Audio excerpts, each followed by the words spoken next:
Good morning everyone from Newcastle International Airport. Lovely to have you all on the live stream.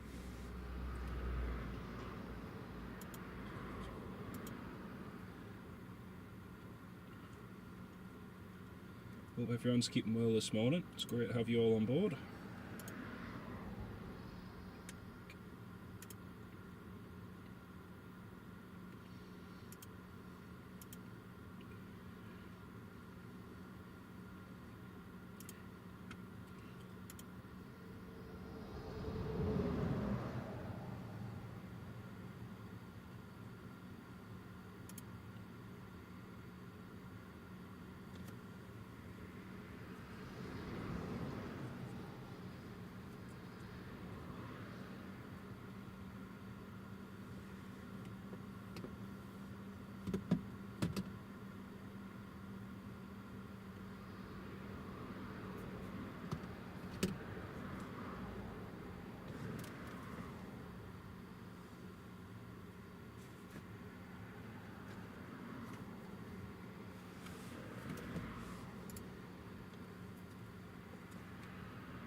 Ryan, good morning Ryan, welcome to the live stream. John Kenneth Williams, good morning mate, welcome to the live stream, great to have you with us. Planes and Trains, Andrew, good morning. And Robert, good morning, welcome to the live stream. Stephen Marchant, yeah, I wasn't actually planning, well, no, that's a bit of a lie. I was planning, because I knew there was going to be a bit of a crosswind this morning, but I've not been too well for the last week and a bit with a bit of a chest infection, so it's still lingering on, but I wanted to try and get here this morning, and seeing as how I was going to spend most of the day in bed, I thought I might as well come along to the airport and get some of the movements here. But yeah, it should be good. We've got the Emirates coming soon, got Eurowings coming in as well, and plenty other movement. Josh, 1996, morning mate. About aboard on the Tenerife flight. Nice one mate. Oh, we'll catch you going shortly. That's brilliant. Ken Holloway, good morning Ken. How you doing mate? Great to have you on board. I hope you're keeping well. It's lovely to have you with us. And Robert, Eurowings A3 19, 4 minutes out. Brilliant. We'll get that landing in just a sec. Let's have a look. I just need to get flight radar set up. Got a KLM E195 E2 coming in to land as well.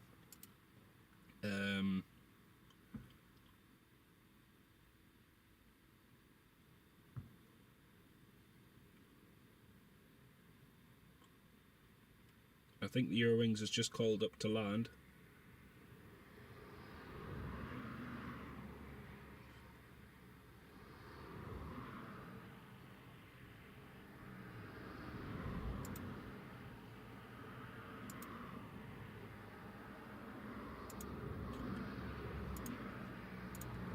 Not sure what the gust is at the moment.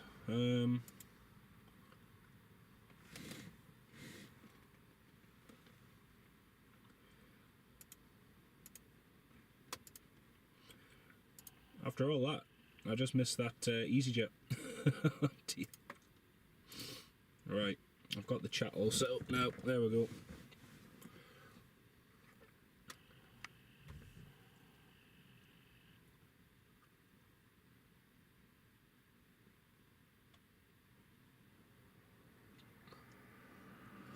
Eurowings.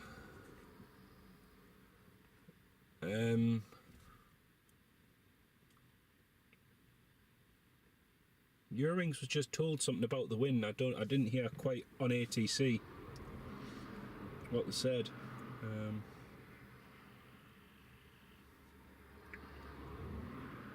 That's EasyJet just vacating the runway. They could have made a level runway for him. That wouldn't have been as fun if it was a level runway though, would it? That would be nowhere near as fun. Alright, I just need to set up a manual focus point because I've got a funny feeling that autofocus is going to be a bit of a pain at times. Right, we'll pan up to the Eurowings.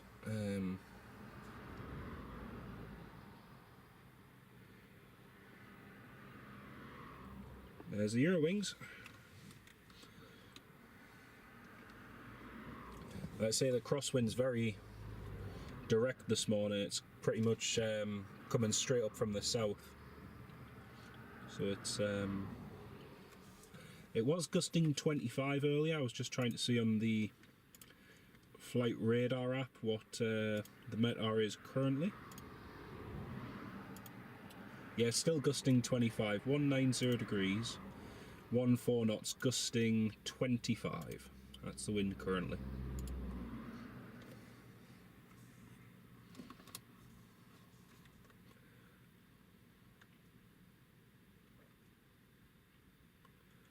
See how this Eurowings gets on. Robert Hadfield, good morning mate, welcome to the live stream. Wind 31 knots at Prestwick, 9 miles south, it's 50 mile an hour, wow. It's amazing the difference sometimes. We find that in the northeast, you know, it can be blowing a gale here and then it can be nice and calm up the road and vice versa. It can be calm up the road and blowing a gale here, so. Although that was the same thing, wasn't it? Oh dear.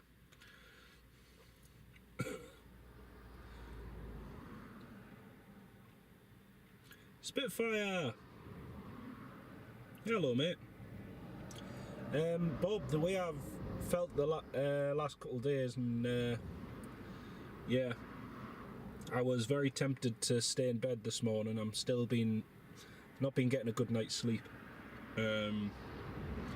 Coughing up lots of phlegm as well, so yeah, great fun. But I thought, do you know what? I'll come here to this spot because at least I can just sit in the car and film. Because I just really cannot face stand outside at the moment, just with the way my throat is. Right, here comes the Eurowings.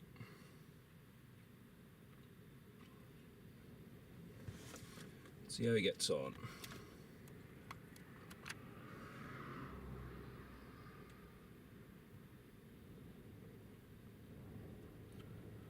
Like I say, it is pretty much a direct crosswind.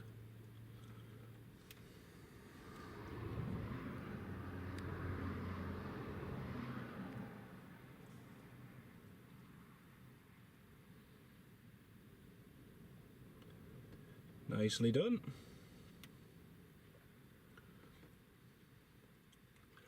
Very, very nicely done. Eurowings made light work of that.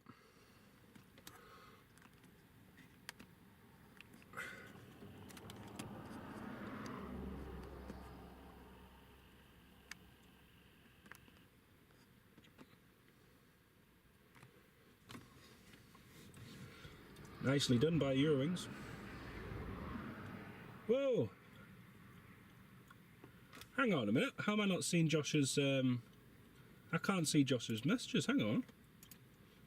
Josh.uk, sorry mate, I missed your comment. It wasn't shown in the OBS chat feature. How are you doing mate? Great to have you on board. Welcome to the live stream. Josh, you thought it was a little windy, aye, just south of here. Nice one mate, nice one. It's breezy here at the moment. It's not too bad though. It's not too bad.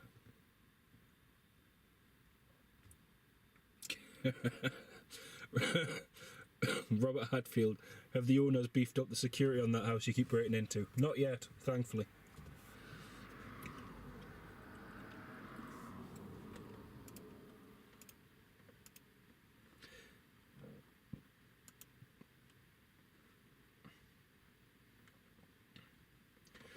Okay, KLM's clear to land, wind's gusting 24 at the moment.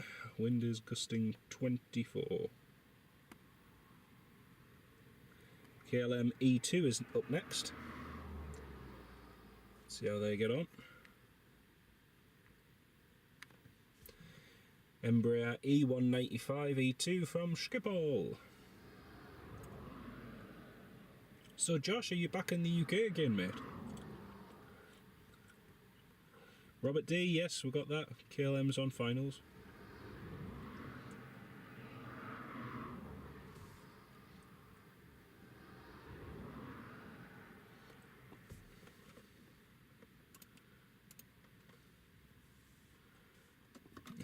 Tips hat.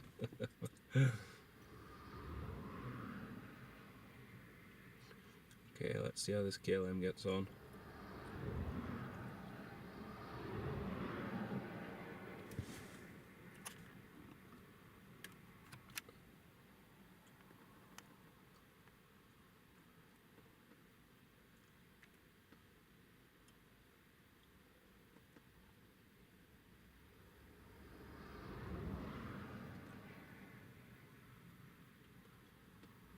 Hey, they made it. That was a long flare down the runway.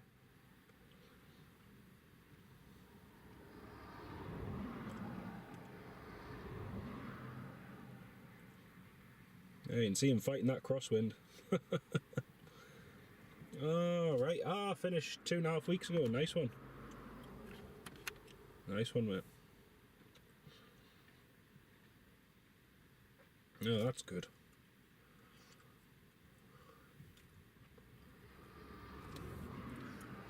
As you can tell, the weather hasn't exactly been great over here. But, yeah. Bob. Oh, that's evil, Bob. That's evil. Yep, nicely down. Robert, no, I was resurfacing Edinburgh's runway in November. Oh dear. I wonder how many times it'll be closed between now and November, though. With potholes appearing in one thing or another.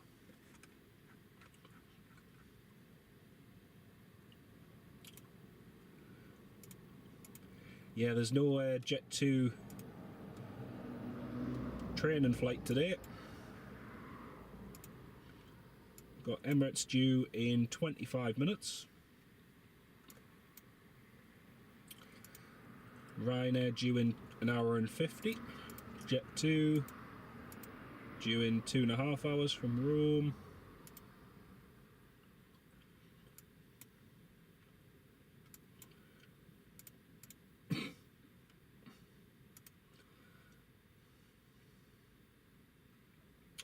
British Airways due at 11:30 from Heathrow. Golf Echo Uniform Victor. Oh no, it's running mega late though. The British Airways is not due to depart Heathrow until 11:45, so that's well and truly delayed.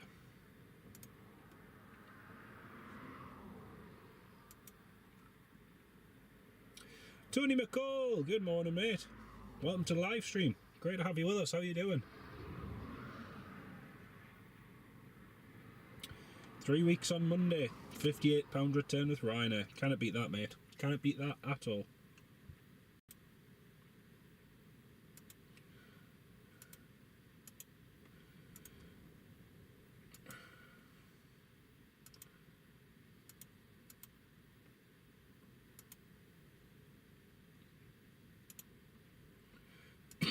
Excuse me.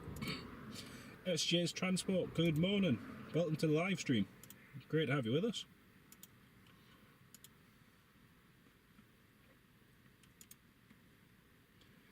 I'm just trying to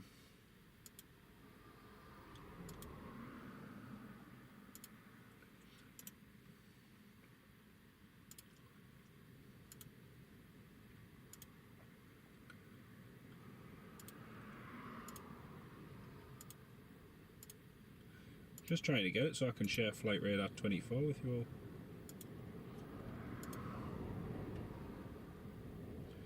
Oh, that wind's just picked up a little bit.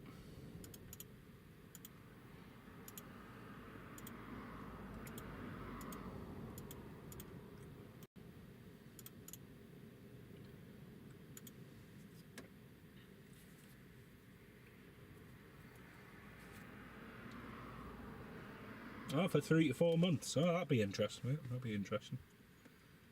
Still busy resurfacing the runway here at Newcastle. You can partly see it there. You can see the new bit that they've laid so far on the 07 end. They still need to finish the 25 end. But you can see the difference with the new stuff that they've put down. But that's an ongoing project at the moment.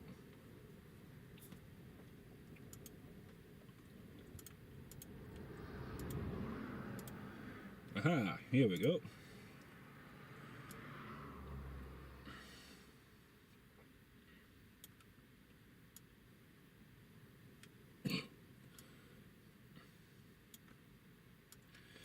Right, let's have a quick look on Flight Radar 24.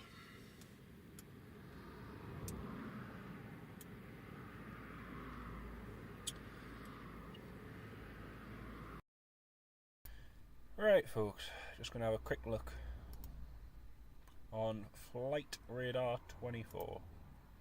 So, we've got Emirates coming in from Dubai, Alpha 6 Echo Charlie X-ray. Also got this Jet2 Shanix 1 Bravo Alpha. It's coming in at 20 past 1 from Rome Fiumcino. We've also got this Ryanair 738 Echo India Delta Charlie Whiskey from Faro. That's due in an hour and 47. Jet2 from Alicante. That's due at 20 past 1. Thompson from Tunisia, from Enfida. That's due at 2 PM.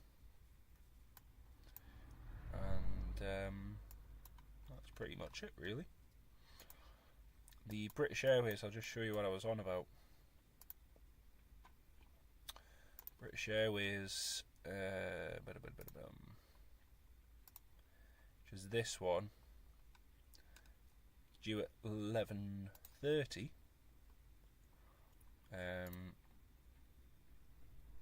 Yeah, that one's not due till about probably near at 12:30 at the moment, so it is running late.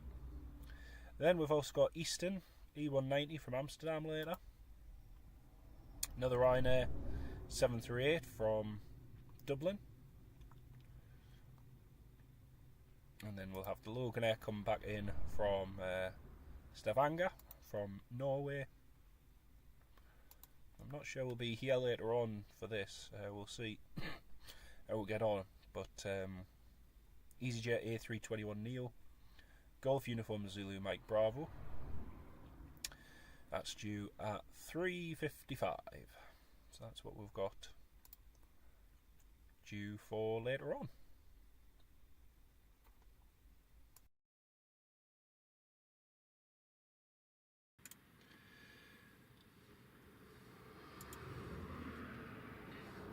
Are they just resurfacing the touchdown areas? No, they're resurfacing the whole runway, mate. So they've started one side and they're working the way all the way along. They've been at it for quite a while now, but it is coming along nicely.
Pardon me.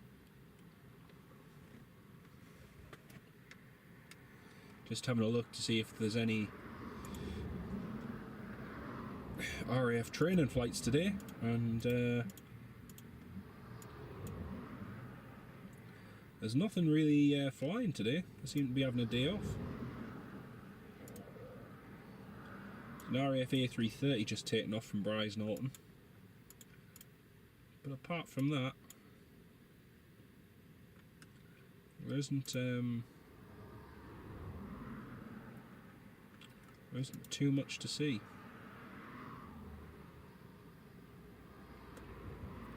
SJ's Transport.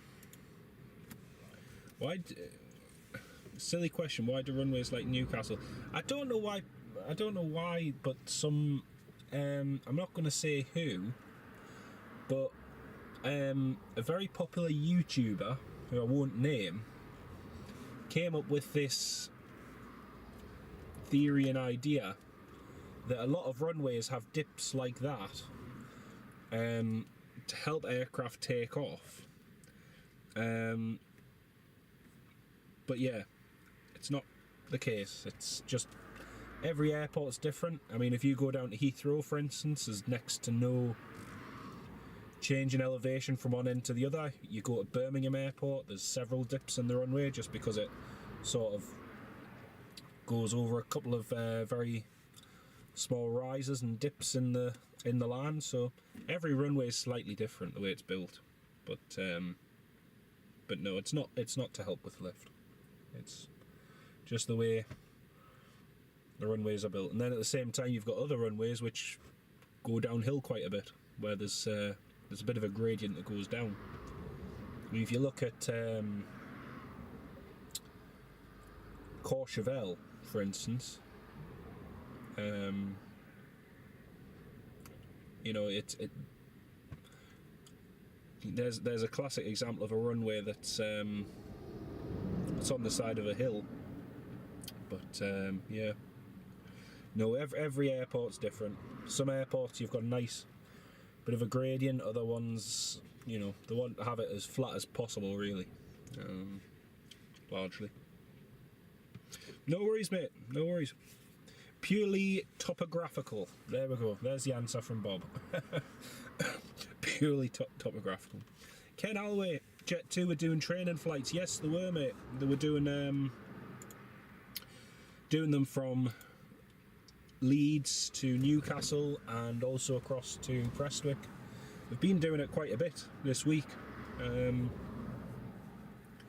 yeah, it's been good. I meant to get down for one of the days when they were training here, but just hasn't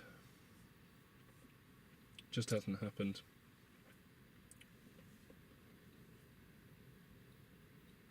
Mark Sanderson, I missed you. I missed you, mate. Hello, Mark. How you doing? Great to have you on the live stream, mate.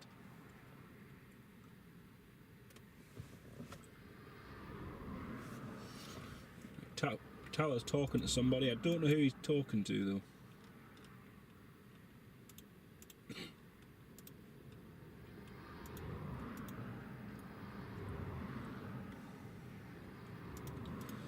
Emirates isn't too far out now. Emirates is at 14,000 feet. Shouldn't be too long now. Wind's just picked up a little bit as well. Still gusting 25. Joshbosh.uk, a lot of it's to do with existing topography and their minimum maximum changes in elevation. It's very true, mate. Tony McCall, yep, you're right as well, mate, yep. Saying that, if you think of it here at Newcastle Airport, I'll use a chart just to show you excuse me, differences. If you bear with me just 1 second, I'll show you on screen share. And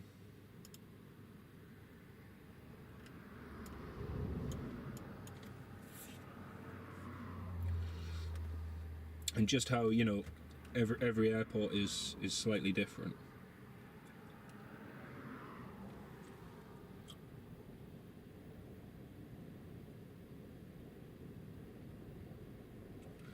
Right, let me just get screen share on a second.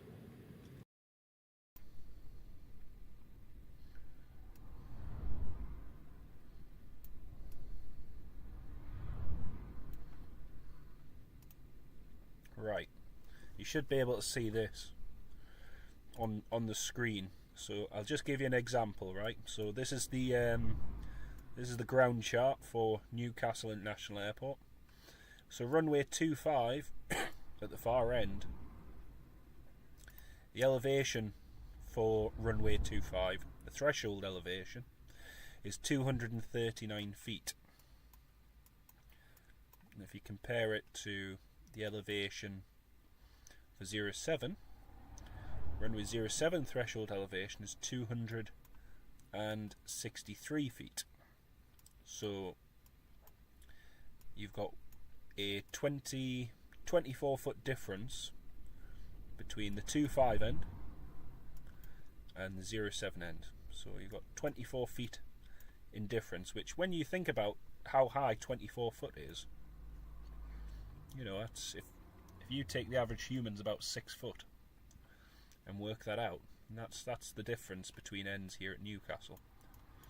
Now if we compare that to somewhere like Stansted, so if we click on Stansted Airport,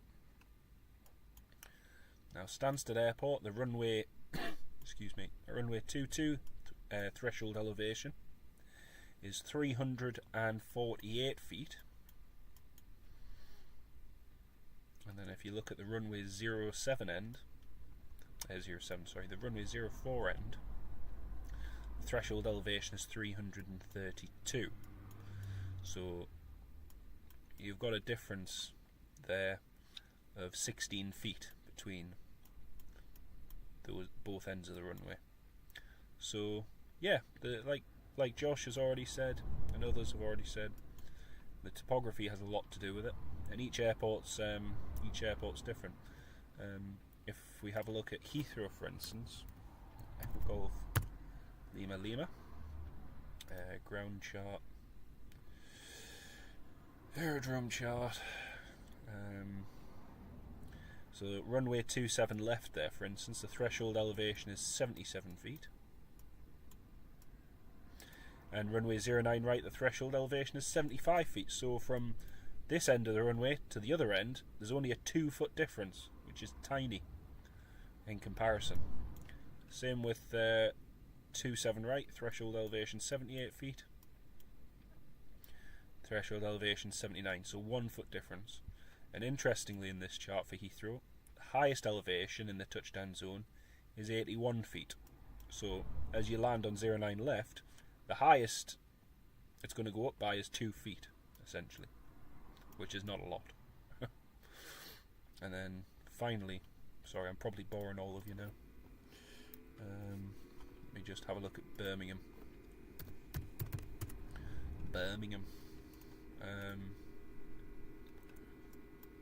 So Birmingham, you've got a threshold elevation of 328 feet at runway 33 end, and 303 feet. So the highest elevation, though, from 1.5 to the middle, the highest elevation is 13 foot. So you've got like a 10 foot increase in the middle, and then here, the threshold elevation is 328 feet. So kind of goes up and down a little bit. Hopefully that makes sense. But all airports are, excuse me, slightly different.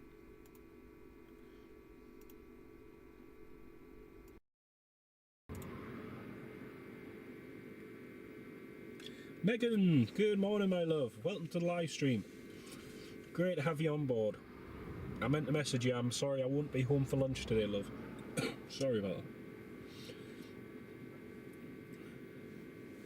Ken Alloway, thanks, mate. Yeah, just it's easier to explain it using a chart than it is on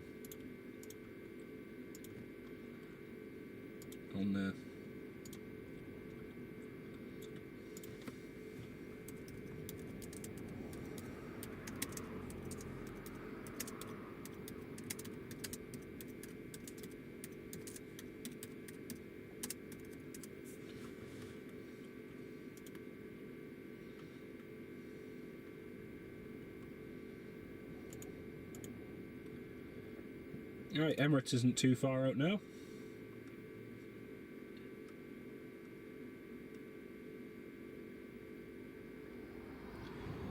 Yep, exactly, Bob, exactly. Although some airports, in terms of building runways, likes of Birmingham, even though there's a predominantly west or easterly breeze, they have a cross runway, as does Leeds.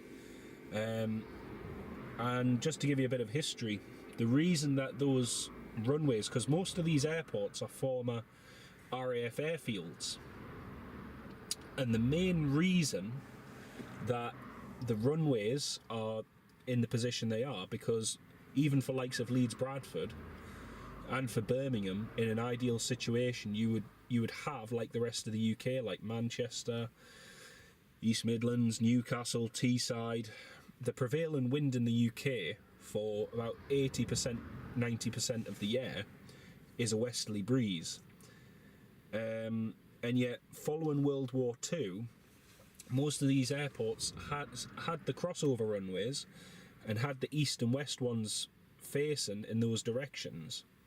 However, in the post-war development, and with a lot of house building and so on that was going on, the preferred runways were not used because it was deemed to be infringing for Summit. It would cause problems for the new developments that were being done around the airports. So if you actually look at Birmingham Airport, I think I might be able to show you. The Emirates has just turned on to final, so I'll make it quick. They didn't want to cause any issues with the local areas, obviously.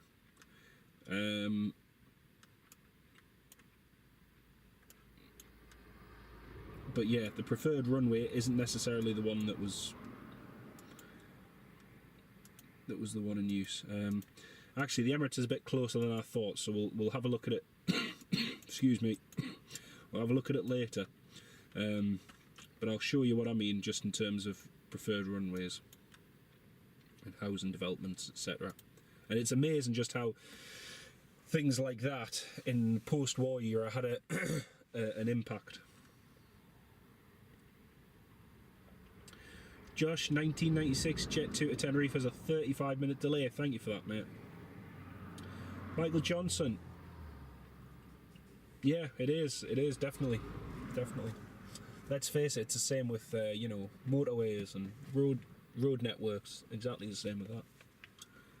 Much less expensive, Bob, definitely. Josh, there you would be with a full survey.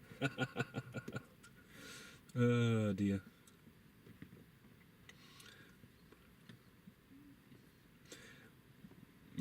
Megan, healthier sounding than me. Me and one of Megan had a bit of a chest infection last week, and then I wasn't feeling too great last week, and then this week it's been a bit of a pain because it's sort of like this chesty cough and everything's just really got worse. But hey, I can't complain. Still breathing.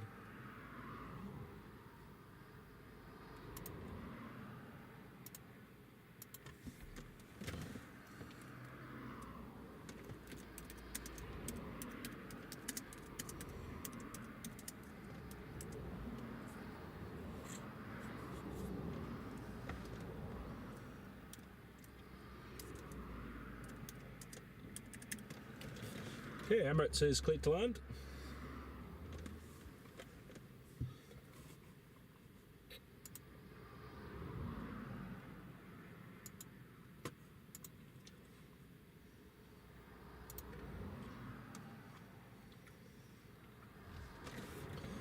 Elise, good morning, welcome. Sam, yes, Emirates is just coming up the coast now, mate. There he is.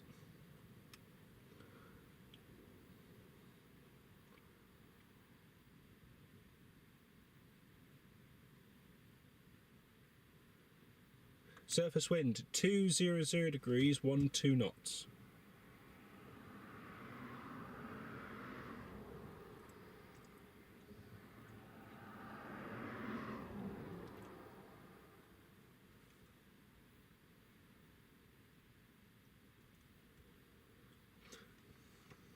Oh, I hope you managed to get all that that damage sorted out, Ken.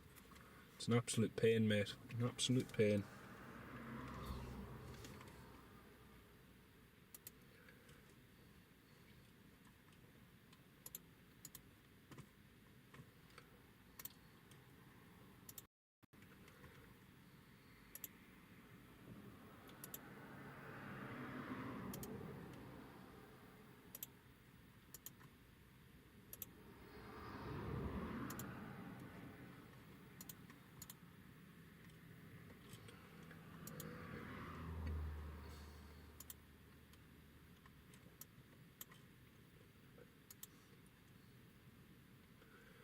Yeah, you can see the wind and everything blowing that cloud straight across. It's it's a fairly strong crosswind.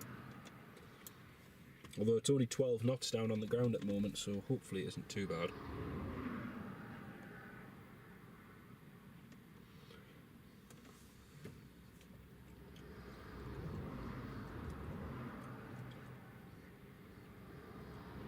Nick, good morning, welcome to the live stream. Jet2 to Tenerife now pinging, Robert. Thank you, mate.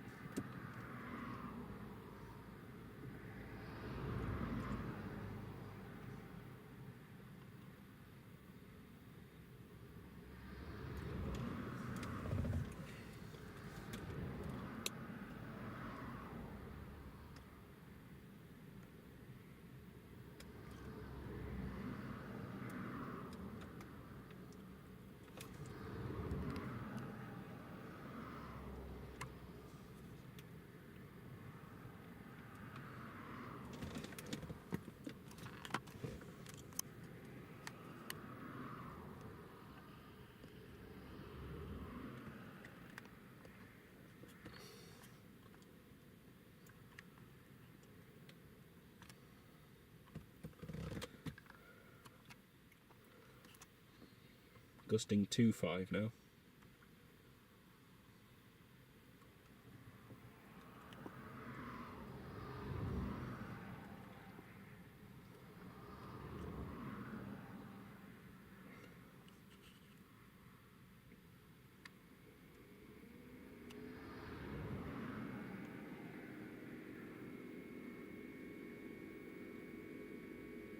Oh, that was late. That was down very late.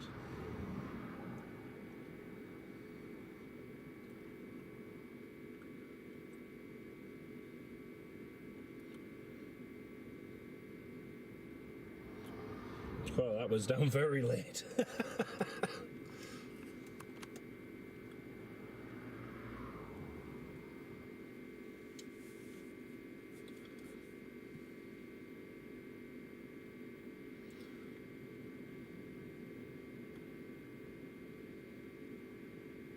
Well, that was a really good landing. That was a very, very good landing. It was excellent. It was as well, Tony. It was. Air France is cleared to line up and wait. Air France, line up and wait, runway 25.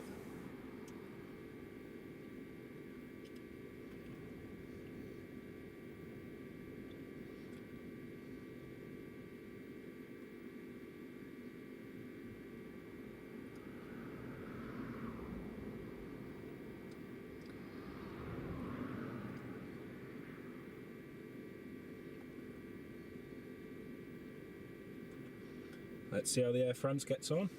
Taking off.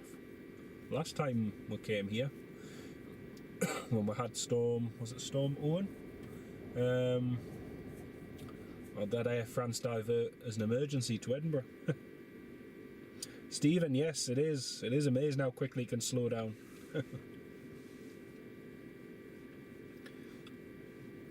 Air France, clear for takeoff.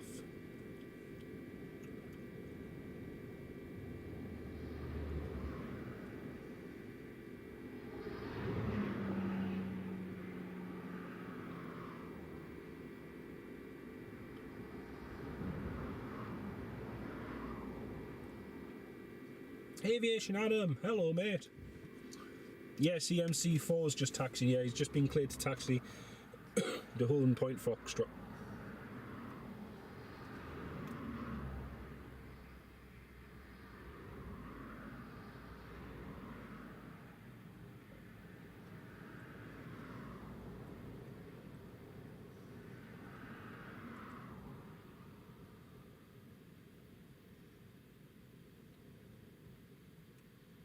That was a fairly long takeoff rule.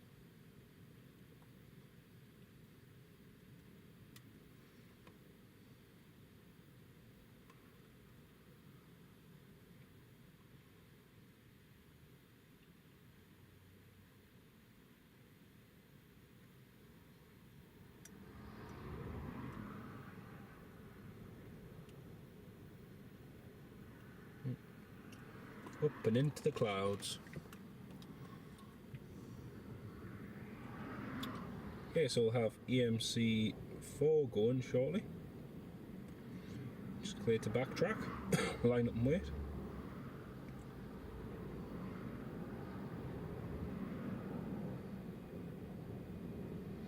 It is, yeah, it got a little bit wobbly. I was surprised how much runway they used on takeoff actually.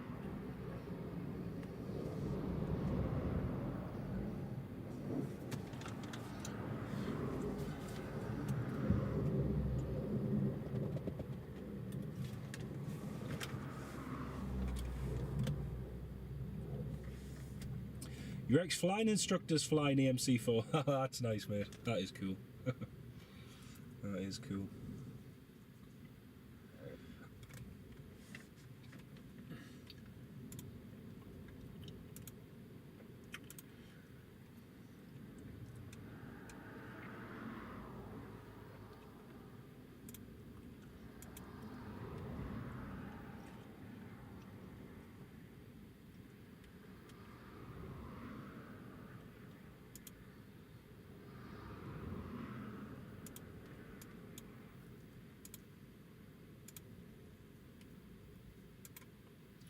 Oh wow, I've just seen the wind at Prestwick, 180 degrees, 3-2, gusting 4-3. It's very strong.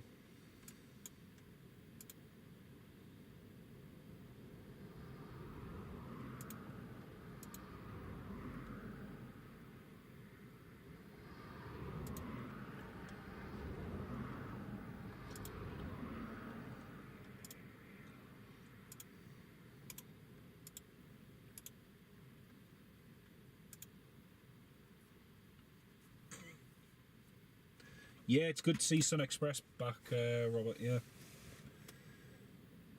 I was hoping to try and get them last week, but that just didn't happen, unfortunately. Not long now, and the summer season will start kicking in. We'll start getting most of the flights back again, which will be nice.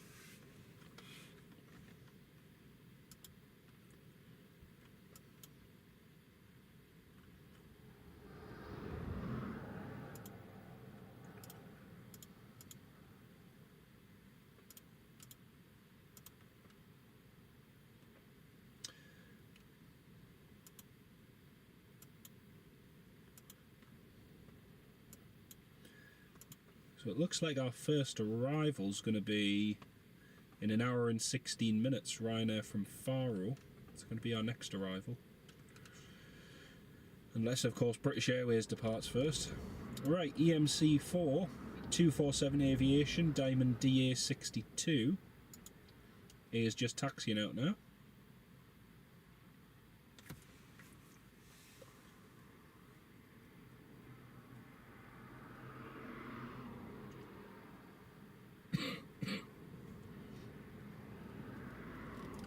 EasyJet, the Malaga services start at the end of March, yeah. It's crazy. It's going to be good, though. Oh, that's a pain, Ken. That is a pain.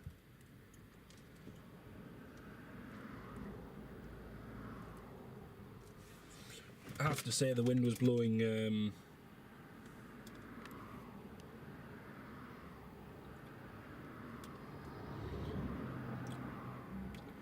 The wind was blowing a couple of the cables on our roof last night and making a right racket.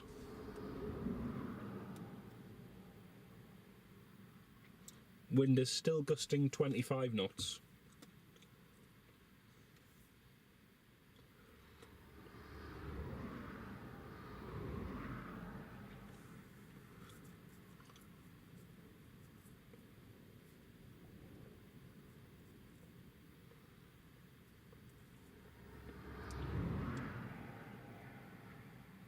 Clear for takeoff.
Oh, Ken Alloway, that's very, very kind of you, mate. Thank you, thank you so much, mate. That's very, very good of you. Thank you so much, mate. I've got a pack of fishermen's friends at the moment, and I'm busy going through them, and they are working. They are definitely helping clear my chest. But thank you so, so much, mate. That's so kind of you.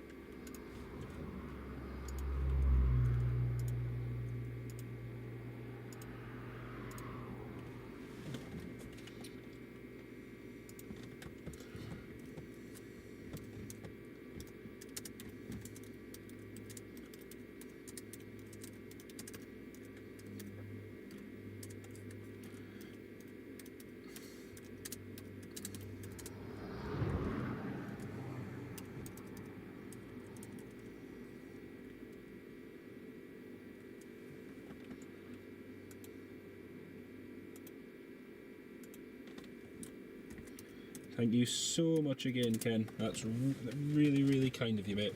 Really do appreciate it. Thank you so much.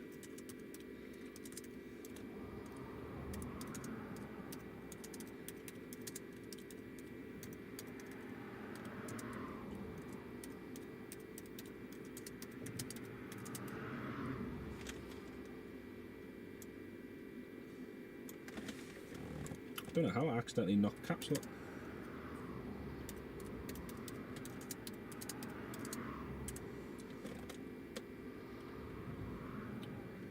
That's really, really good of you, mate. Thank you so, so much.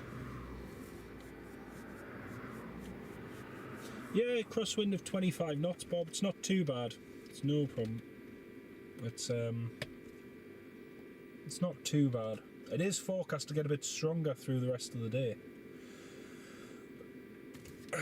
So yeah, we'll see how that goes.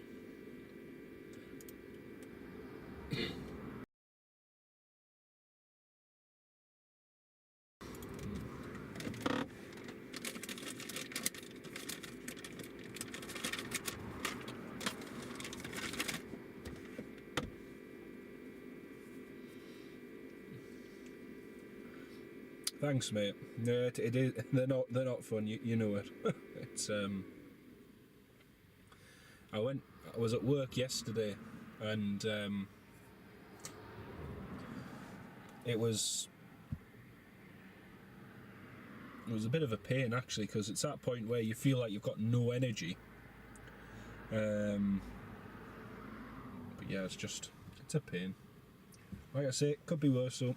Could be far, far worse. One of my customers, and I think he's down Cramlington way, and he travels up and down to the borders pretty much every day. And his wife, they discovered about a year and a half ago that she had cancer, and she had treatment for it, and then they managed to keep it under control for a little while, and then she went back not long ago, and they've discovered that the cancer unfortunately spread to her brain. And I mean, they've been married for about 45, 46 years, something like that. Lovely, lovely guy, lovely couple.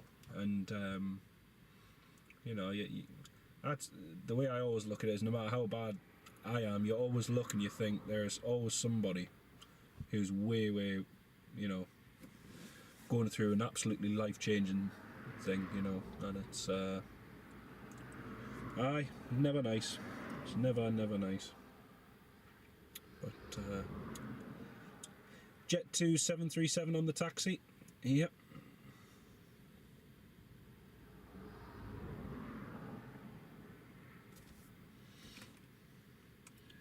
Steve O'Deal.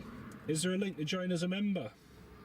Yeah, as Bob says, Stephen, if you look where the subscribe button is, you can hit join and you can join there, mate. I think there is a link for it. I don't know how you get the link to it though. Aviation Adam, I hope that takeoff by your flight instructor was up to standard. Eurowings is pinging as well. Hopefully, he should be going shortly.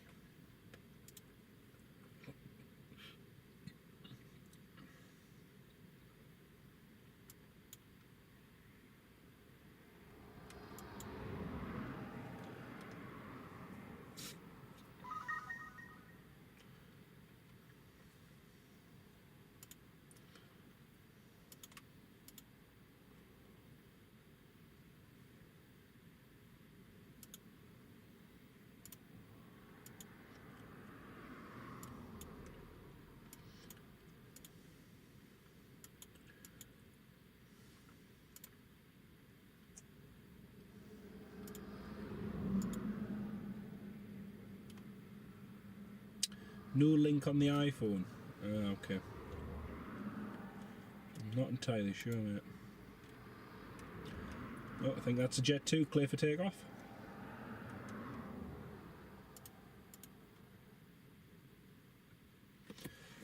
Okay, brilliant. Eurowings is pushing back.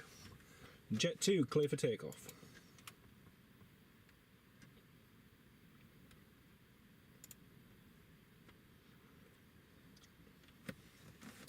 Yeah, he's just started pushing back, Robert. That's brilliant.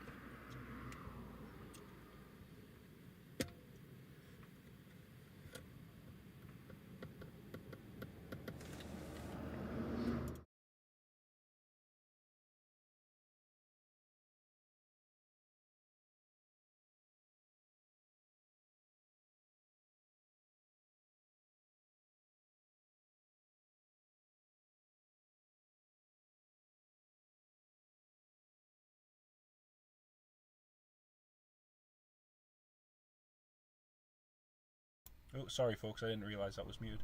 We've got Shanex 61 Tango Papa to Tenerife, just about to depart. And we've got Eurowings, which is pinging. That's just pushed back. KLM's pinging.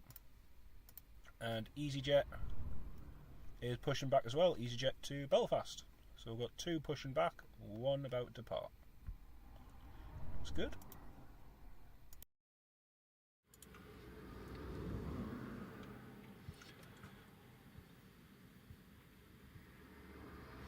Memberships are country limited. When you were in Antigua and Bahamas, you could not see your membership without using a VPN. That's interesting, mate. That's very interesting.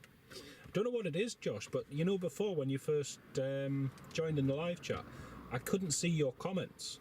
So if I have it set to top chat, it doesn't work. And yet as soon as I change it to live chat, then I can see your comments, which is weird. I don't know why it does that. It's very strange. Very, very strange. Right, Jet2's just holding short there. You can see it just on the left screen through the trees.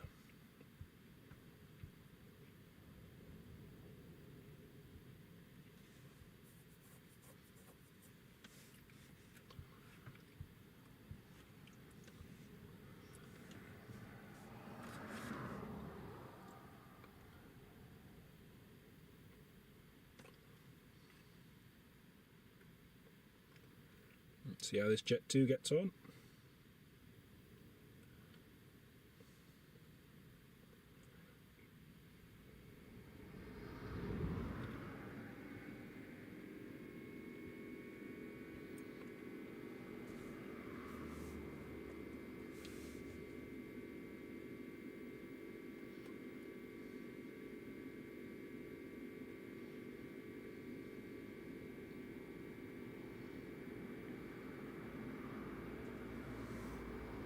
Here goes Jet2.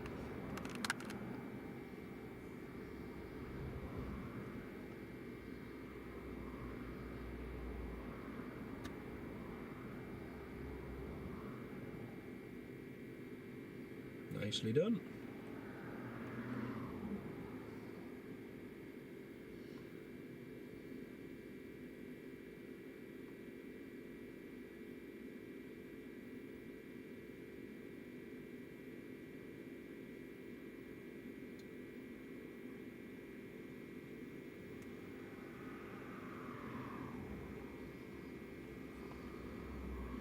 Very nice.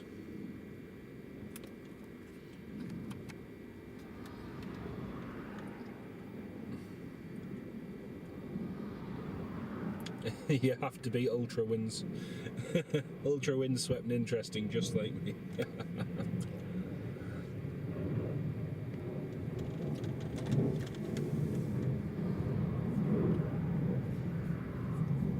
And Matthias, hello, welcome to the live stream from a frosty Sweden. Welcome to the live stream, mate. Great to have you with us.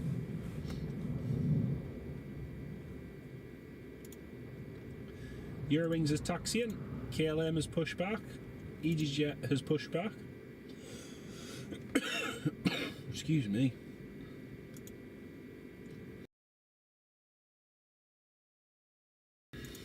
That counts me out then. Oh dear.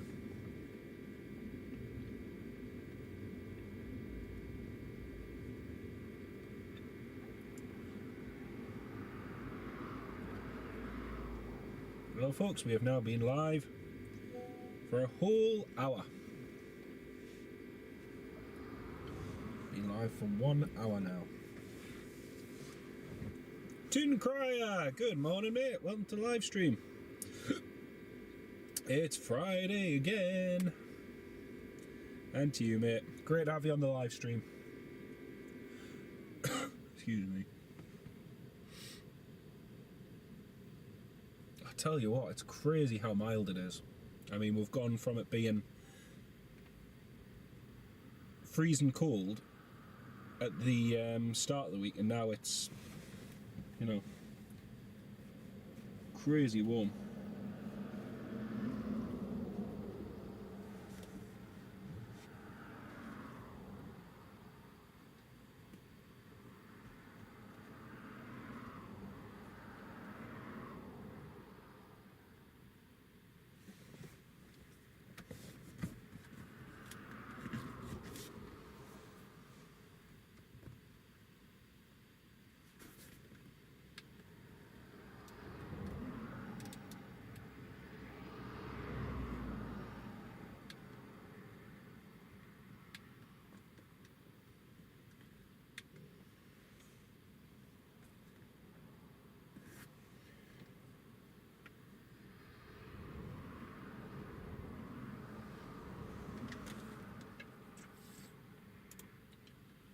Okay, Eurowings is now at the holding point now.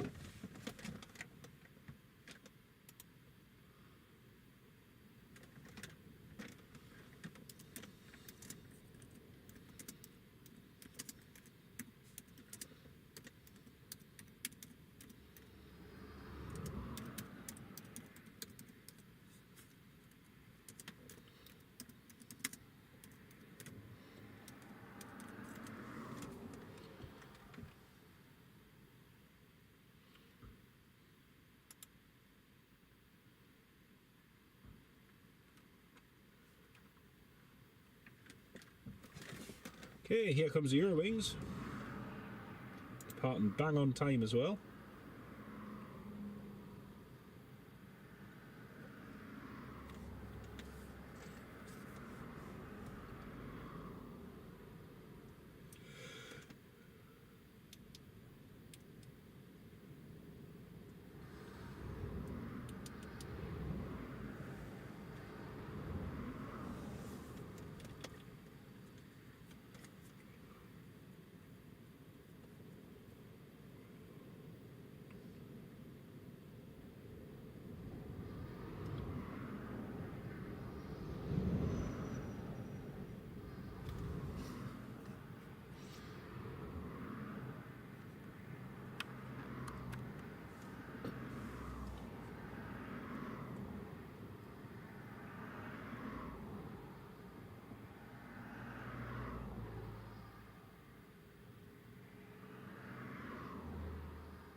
Nicely done.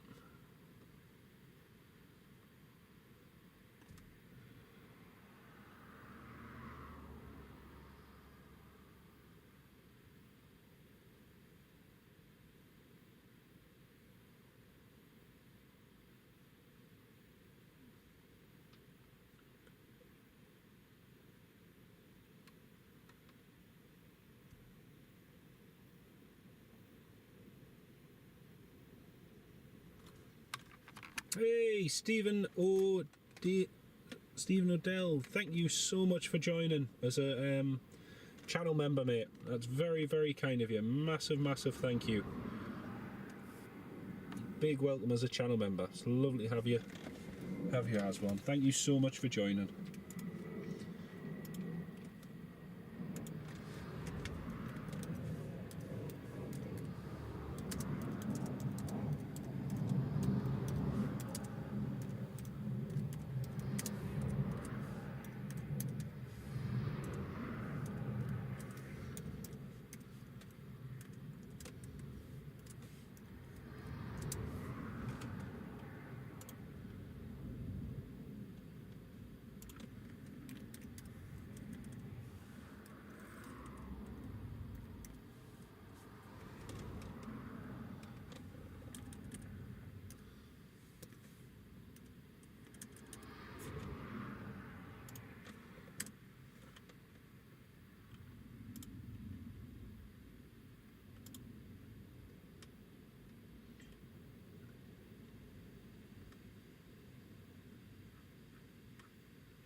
Right, next up we've got 2 departures coming up in quick succession.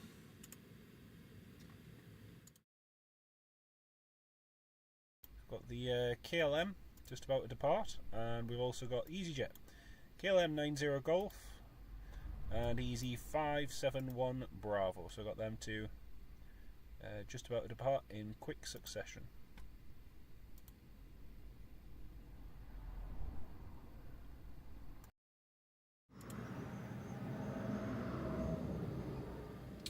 E2 out next, yes.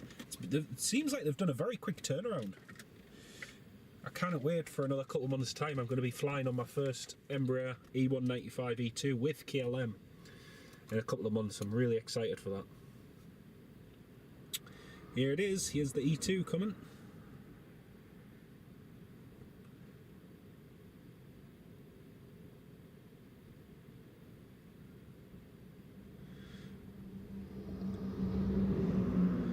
You can see how that runway refurbishment's going. I mean, look at the new white line versus the old white line. Over there, you can see where they've done up to. They've still got the 2.5 end to finish off. This side of the runway looks brand new, the other side looks just old and worn.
Yeah, the E2s are impressive little planes. Oh, you found it via a browser. Brilliant, mate. Brilliant. Great to have you on board as a channel member, Stephen. Big welcome to you, mate.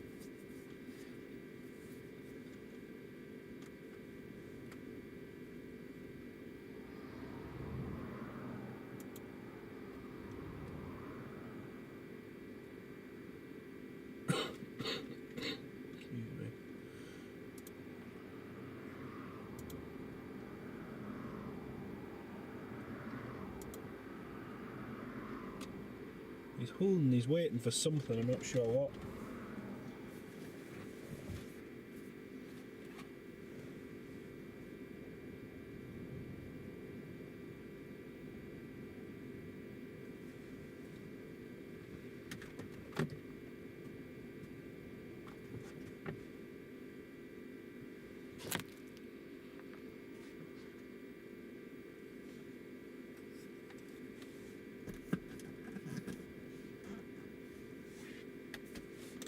Tracy, good morning. Welcome to the live stream, Tracy.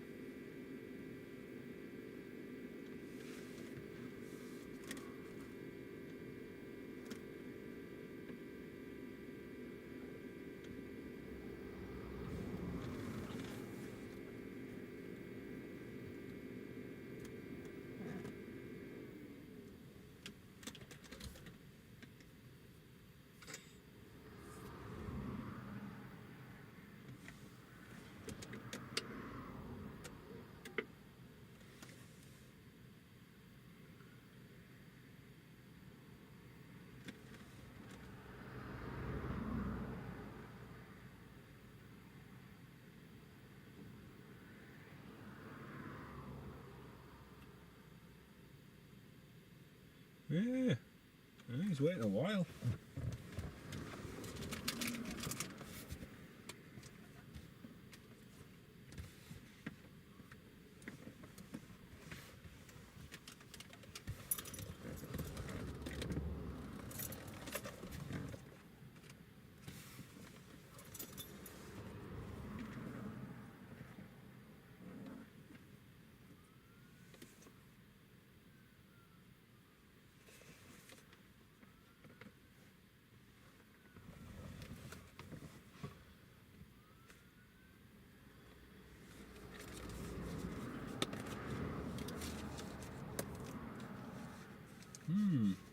Very strange.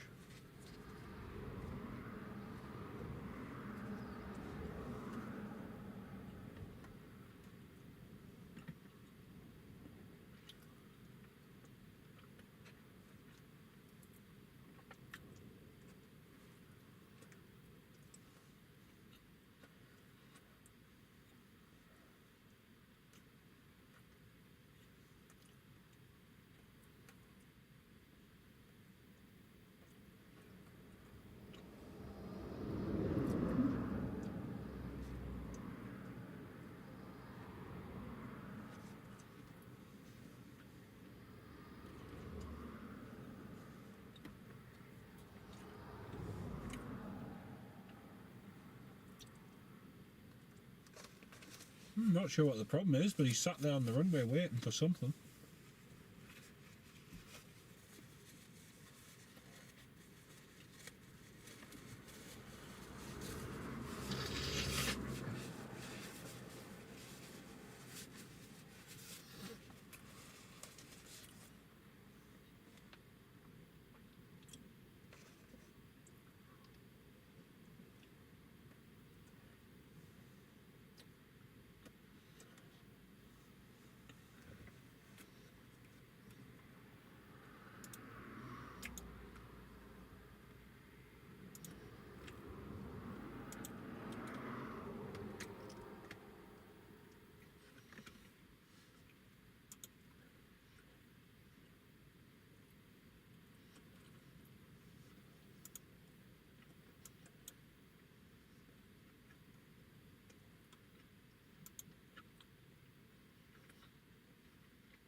Ah, brilliant, Tracy. I hope you've had a lovely day.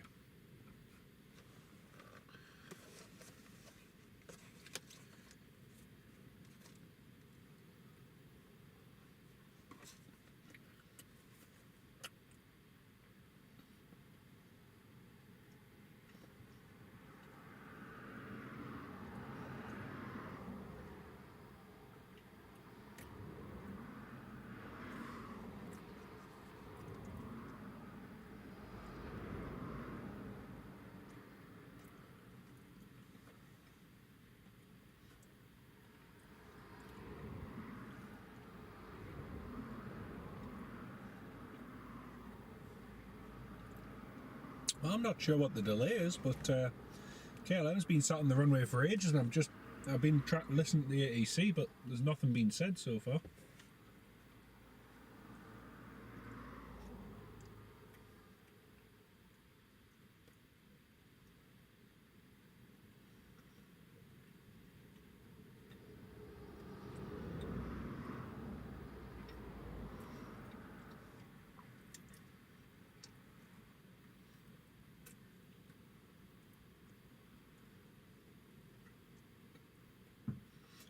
I don't know, Bob. I don't know. I've been listening, like I say, I've been listening to ATC, but I don't know what he's waiting for.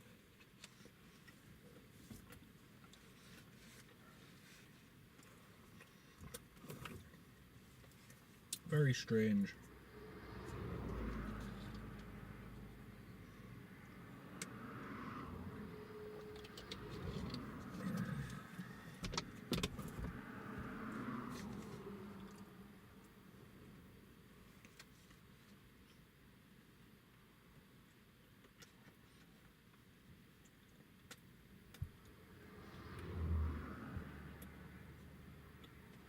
Aha!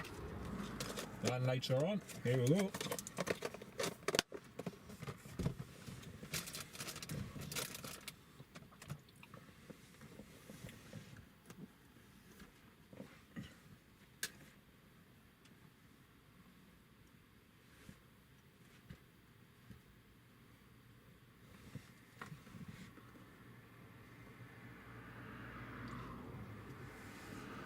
There we go. He's rolling.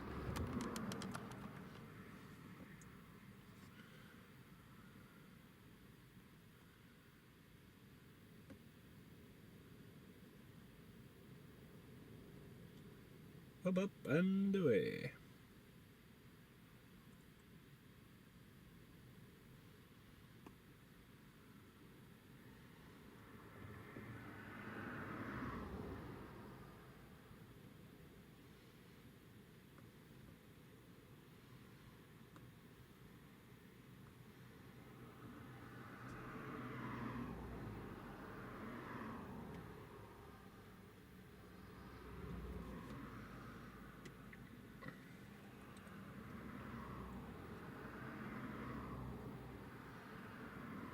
Okay, EasyJet's lined up. Ready to go next.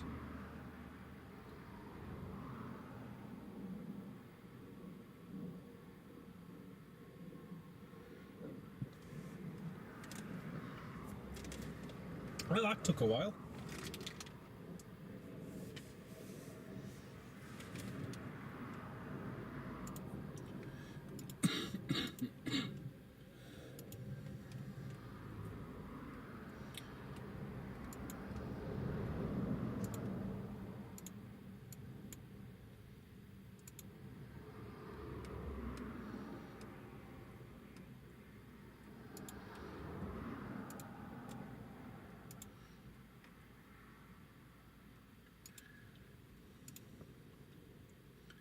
Clear for takeoff.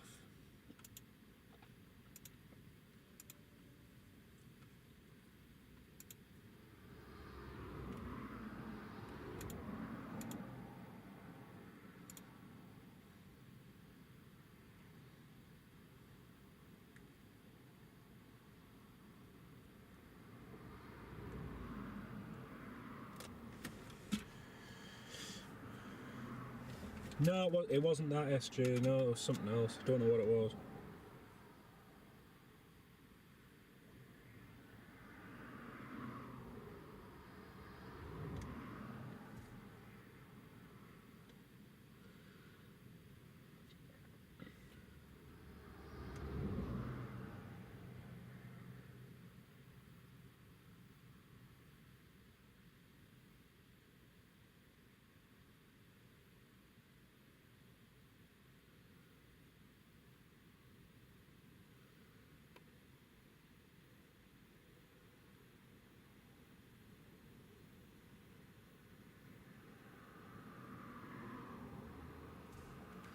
There we go.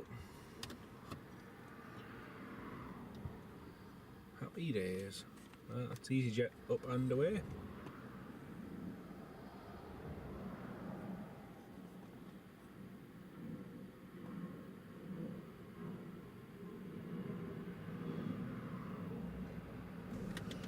SJ's transport. So Ken's using the customised channel ones that I've made, and so you can use a variety of different airlines in the chat. So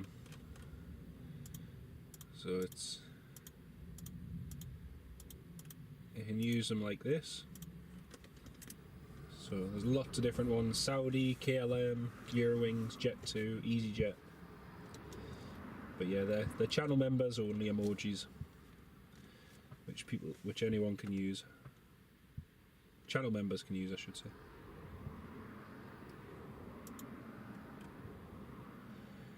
Well, that's the 2 departures away.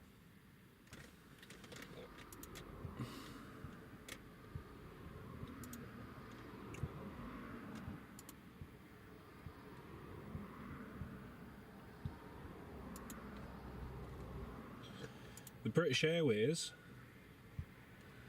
that was scheduled, which should have departed at 11:45, has been delayed again. The British Airways flight here is now delayed until 12:15 departure from Heathrow, so it won't get here till 1 o'clock, which isn't very good.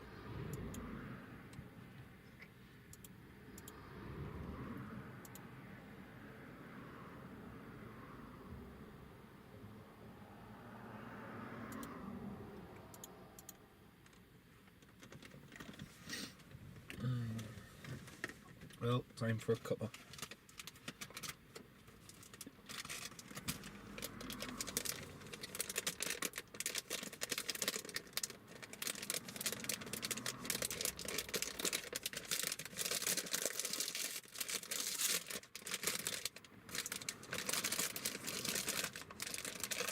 Yeah, with the weather radars, certain ones are designed so they can detect a sudden shift in wind direction, and yeah, that alerts you to wind shear. But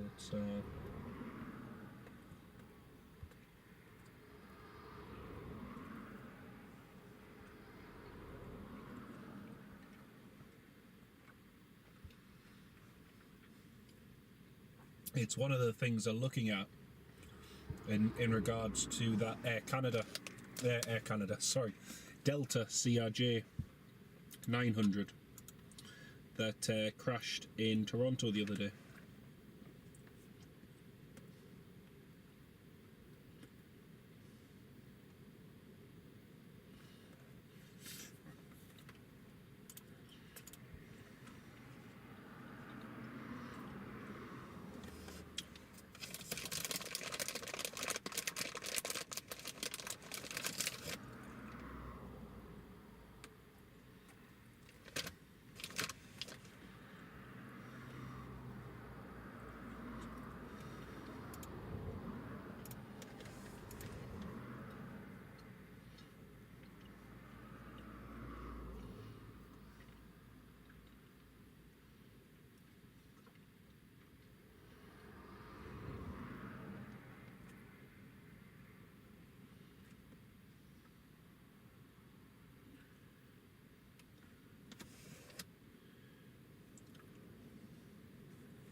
Stephen Marchant, the point at which typically it's about 1,500 feet So usually about 1,500 feet you'll get climb thrust, and so the thrust reduces slightly, so lower emissions, nice steady smooth climb out. So yeah, it's typically about 1,500 feet.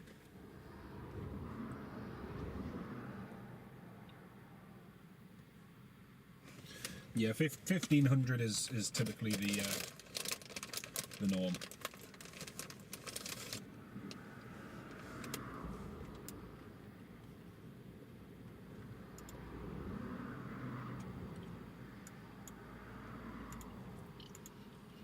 Well, there is nothing landing, and there is nothing departing.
Well, we've got a little while to wait until the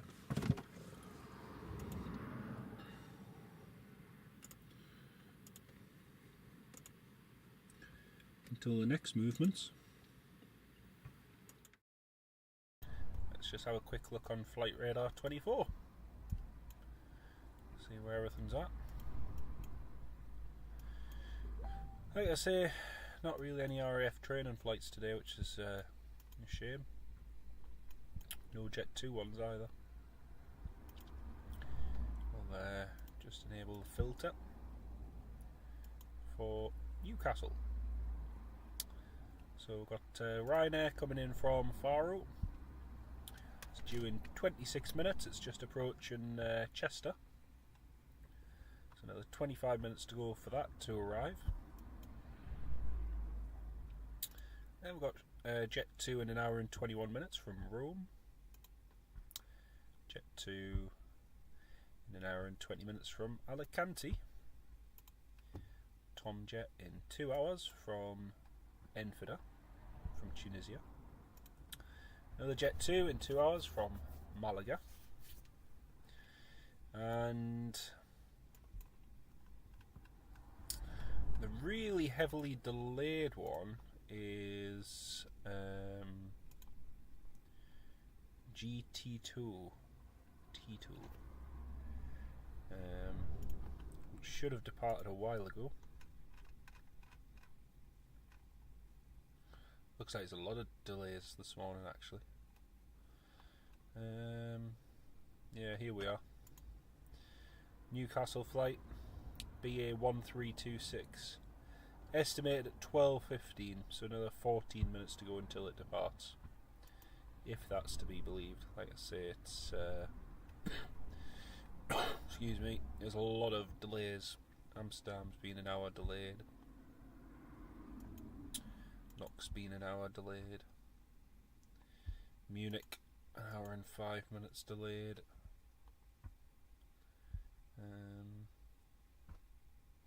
But yeah, just the usual Heathrow chaos and delay, really. Nothing abnormal or unusual about that. If we just change filters for a second. Yeah, there's nothing much flying today. RAF A330. Excuse me.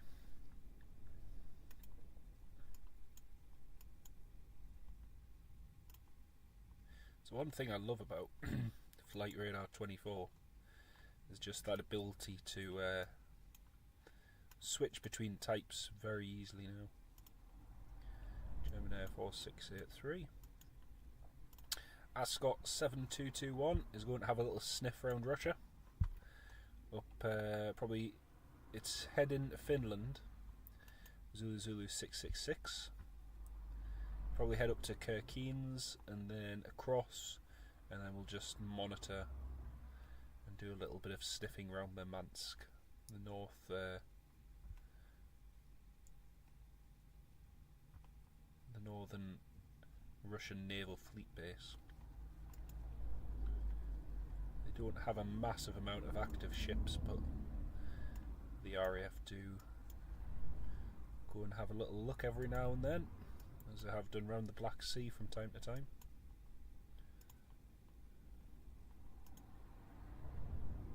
Spanish Air Force A400 there. Lots and lots of training flights, lots of Spanish Air Force, Martlet 5-3, Martlet 5-6, lots of training flights ongoing in Spain today.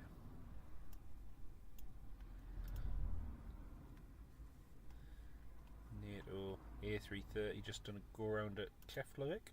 Don't know what the wind's doing there. It's not too bad, overcast at 800. Slight drizzle reported.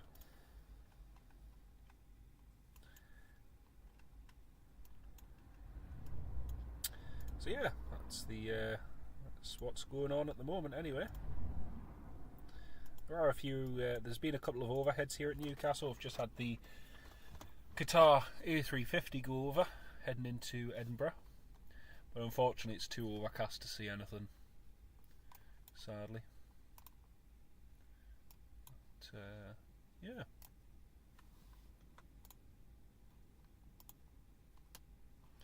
Seeing if there was anything coming into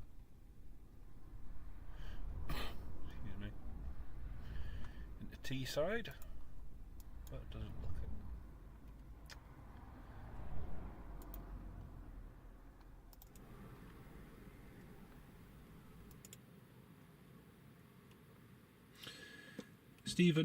Stephen Marchant, are we likely to see the Dubai Airwings 747 land this year? Probably not. Probably not, no. Yeah, it's very unlikely, I would say. At the moment, the way they've been going the last few years, they seem to be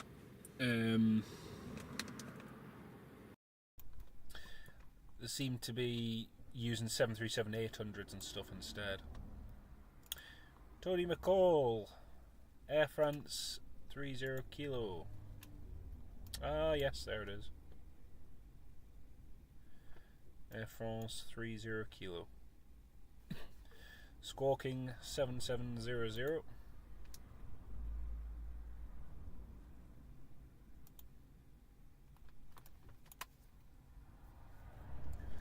Just made a U-turn. It doesn't look like he's descending or anything yet. We'll keep an eye on him, see where he goes. Probably be diverting back to Paris, I imagine.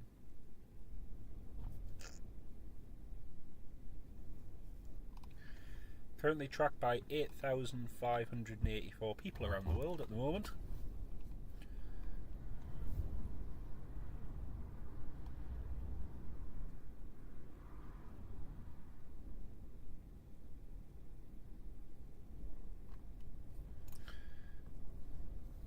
was at 36,000 feet, and then he stepped up to 38 about 10 minutes ago.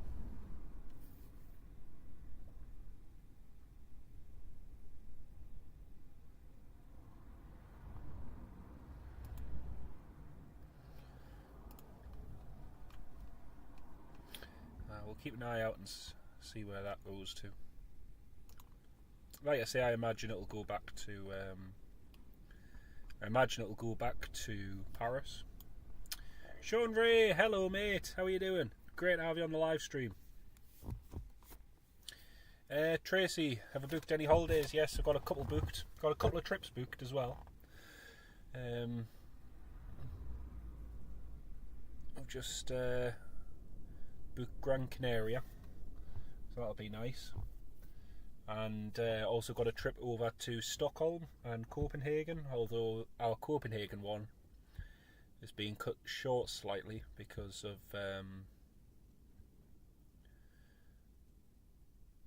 changes to the flight schedule. Excuse me. But yeah. Ken Alloway, you hoping for an Air Force One paying a visit at Prestwick soon? I'd like to see that, mate. I'd like to see that. That would be good. But yeah, we'll see. We'll see. The way things are at the moment, I'm not sure.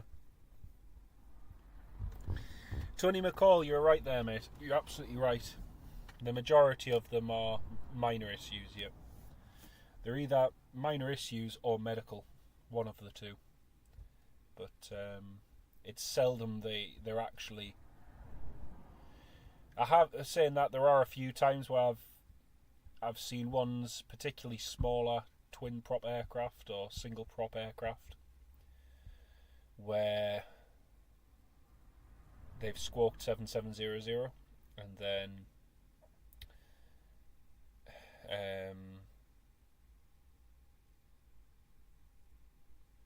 unfortunately they've not made it back to the airport, and then it's been in one of Blanca Lirio's videos. Sorry folks, I just need to mute the microphone a sec.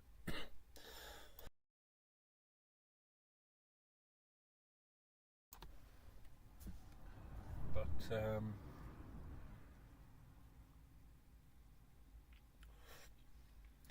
couple of wars to yeah.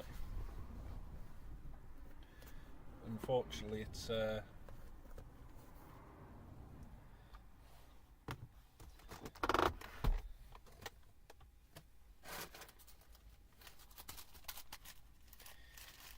The only thing I see happening in that regard is they'll probably just get a 747 and just have it in a basic sort of VIP configuration. But we'll see.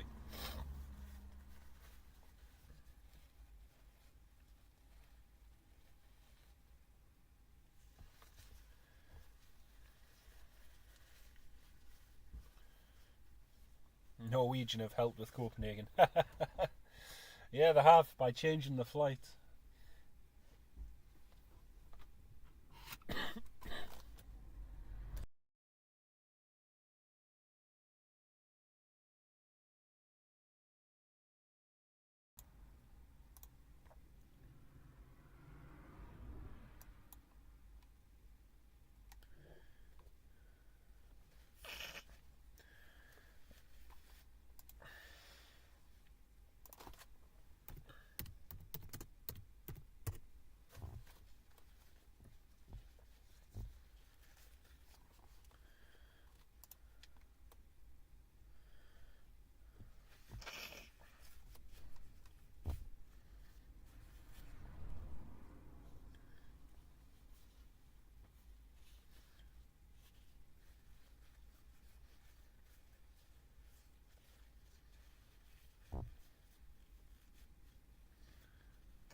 Just have a look at that Air France. The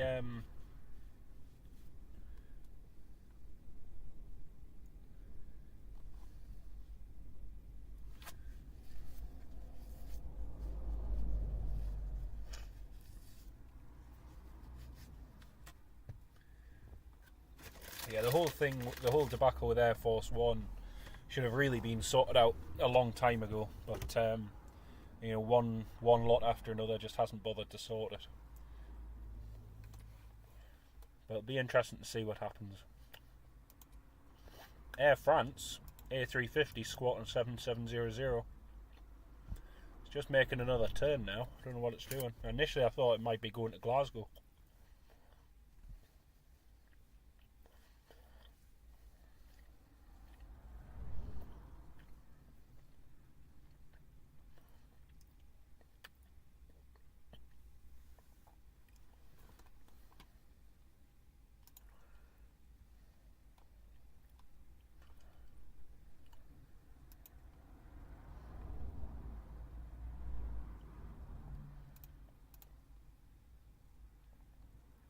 He's not changed his altitude, he's stuck at 38,000 feet. So...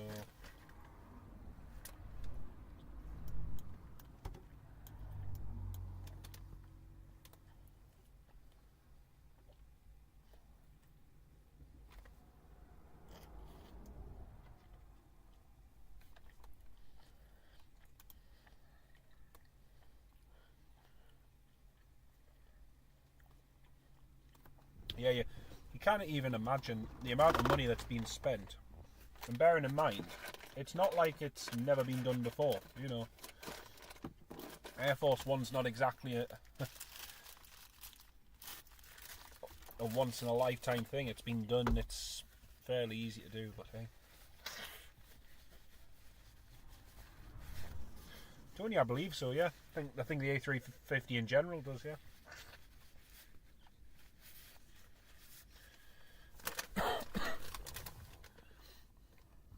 You doubt you'll land at Stornoway. Watch this. Watch this space.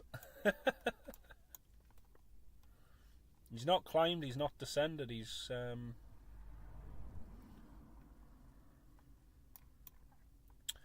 Ryanair's not far from landing. It's just descend now from Faro. 10 minutes out.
Very strange. Very strange. Unless they're trying to figure out where to divert to. Don't know.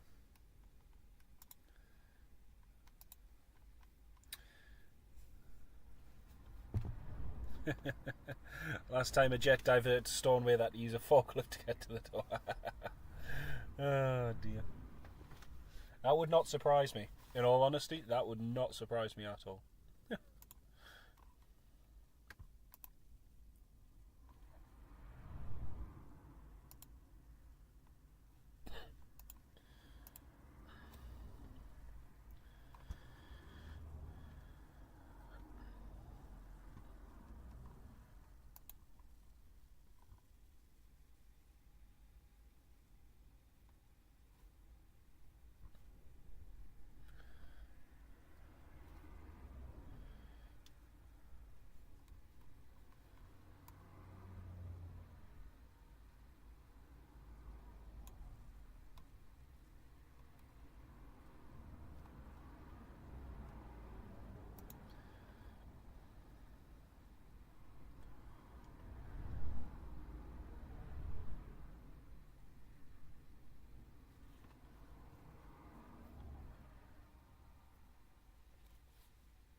France is turning again.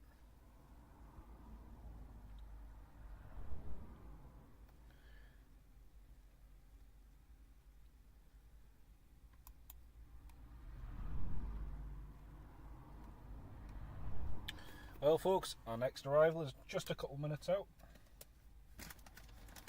That is Ryanair from Faro.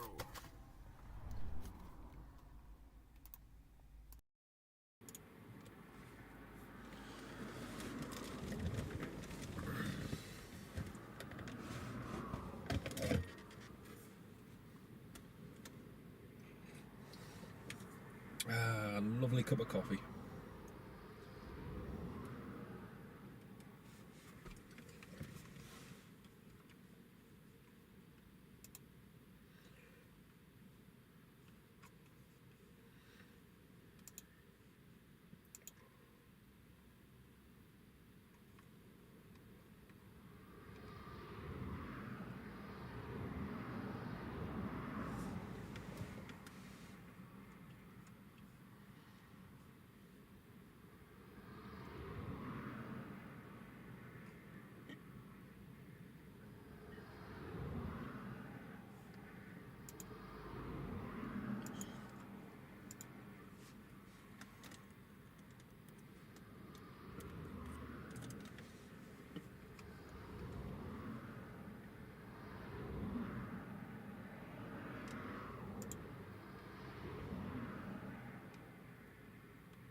Yeah, over 9,000 watching the Air France on Flight Radar. Yeah, there's loads.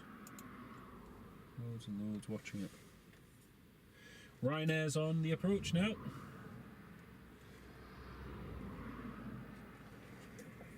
Just as it started raining too.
Well, that Air France is still going round and round.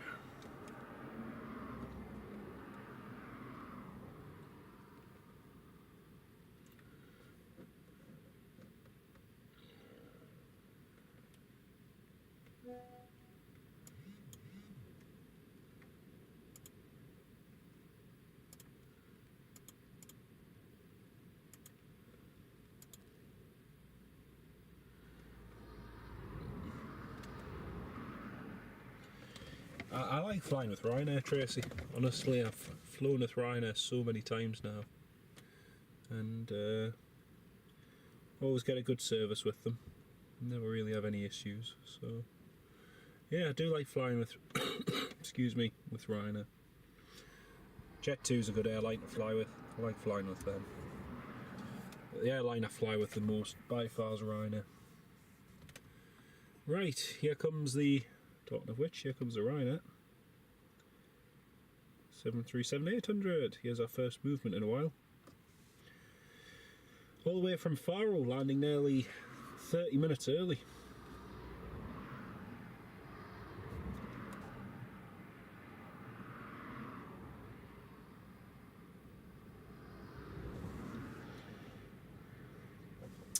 And Ken, Ryanair, from far inbound. Here she is.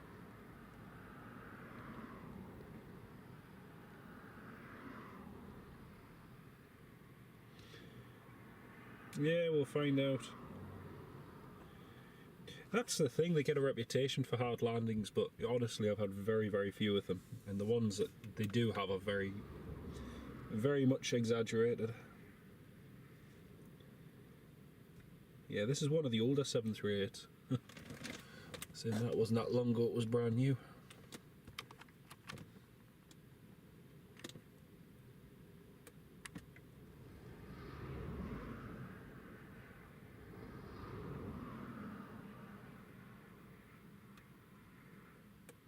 Go on.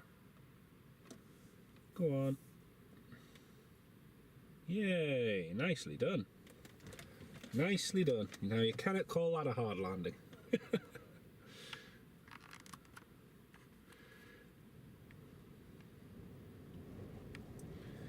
Yeah, I'm quite surprised, Tony. I thought it would have diverted to Paris and just gone all the way back, but it's still just holding there off the west coast at the moment, so yeah.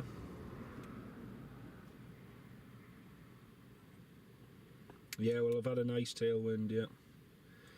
Now they've made good time. Like I say, it shouldn't be landing till 12:50, so they've landed 27 minutes early, which is great.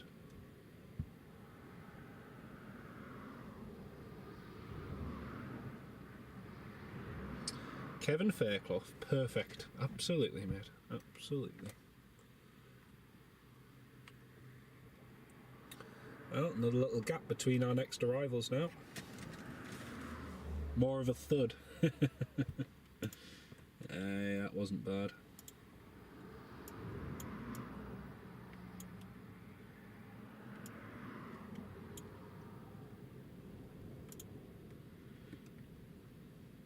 Yeah, I would have thought if that Air France was going back to Paris, he would have just gone straight back to Paris and burned the excess fuel en route, but evidently not.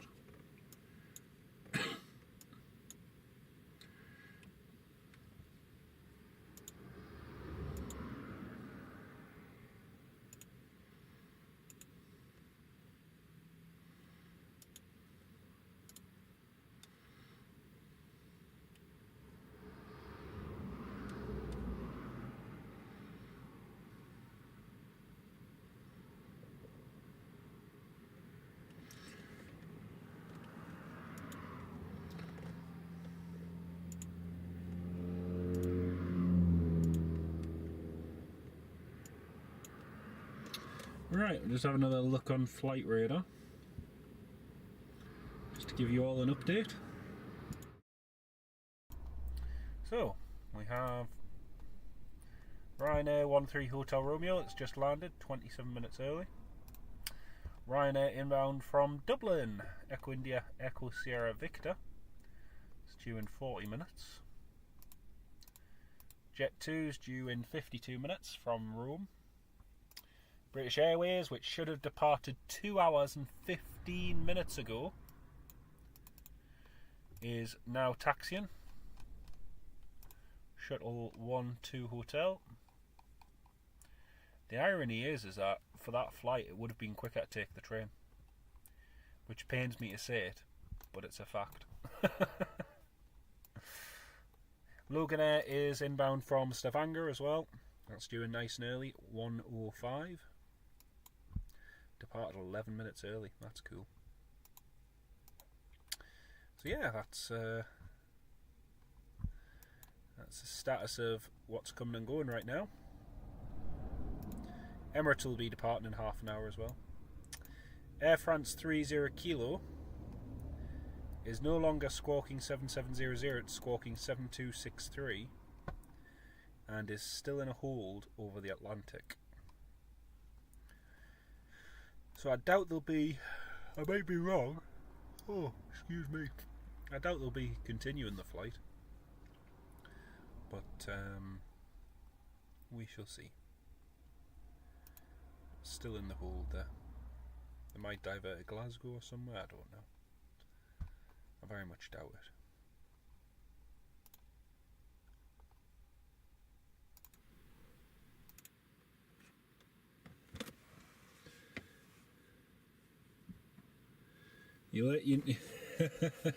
Well, Stephen, having flown with them for more than 120 times, I can honestly say their landings are absolutely fine.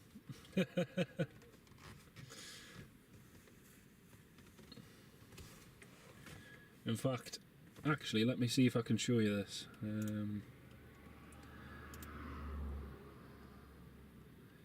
Let me just try and show you my flight diary. Seeing as we're waiting for a few flights.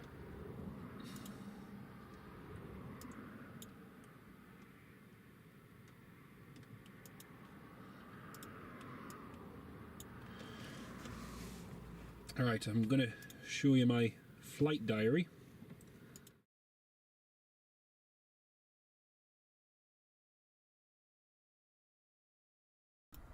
This is my flight diary. This is all the places and airlines I've flown with. And my top airline, good old Ryanair. Top aircraft, 737-800. Most flown route, Dublin, Newcastle, Newcastle, Dublin.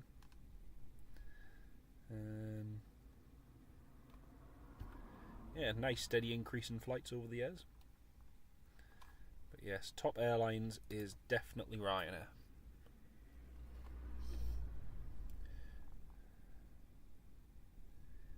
Now once you combine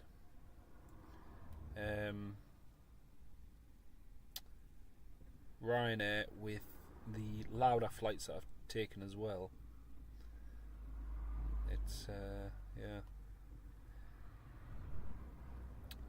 I think I've filled out some of the flights actually. I still need to operate to put them in the system. But yeah, that's where I've flown to. 236 flights, 67 domestic, 169 international. Hopefully adding a couple more on that on this list at some point this year. Still need to go to Berlin actually. But yeah. Longest flight. Longest flight, Tony. Sorry if you heard double there, folks. The other microphone was on. Bit like Carol Vorderman with all those stats. Ken Alloway, it's just a normal squawk code, mate. So that code will be assigned by radar, or by Scottish Control, I should say.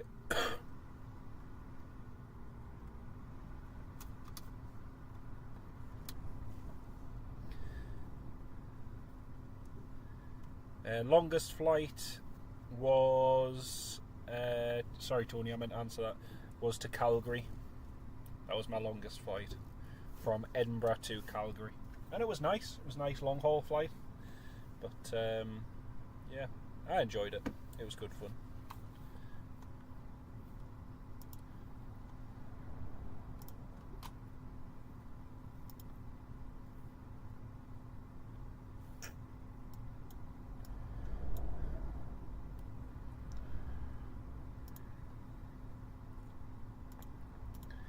Temperatures here at the moment are crazy.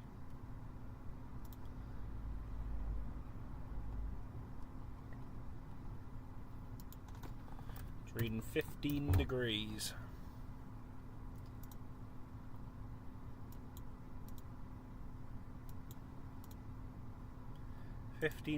Wind 200 degrees, 17 knots, gusting 29. Not bad at all.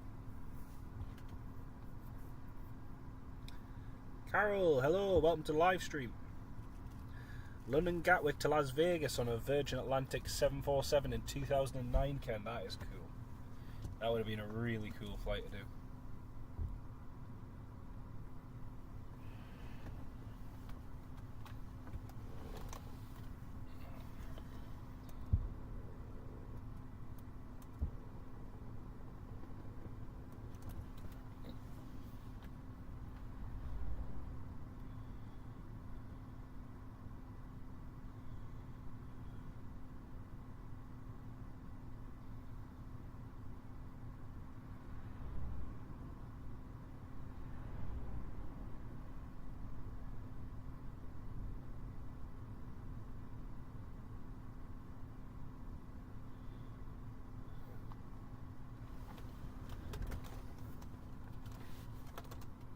Get that turtle off the runway.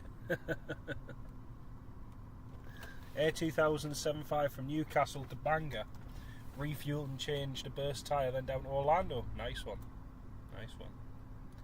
Sandy, welcome to the live stream. I should have said that to start with.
France is still in the hold.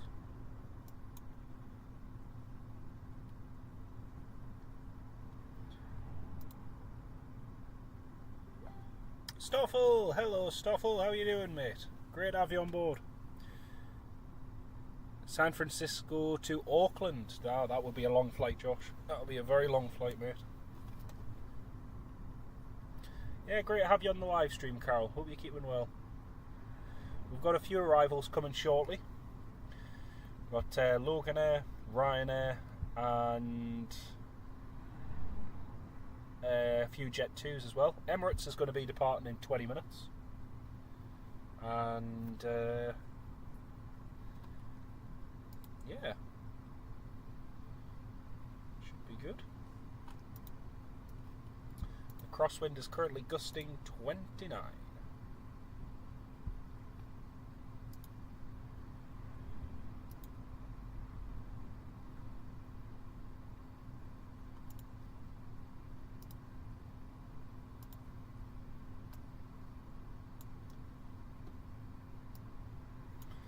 Go back onto flight radar 24 in a second.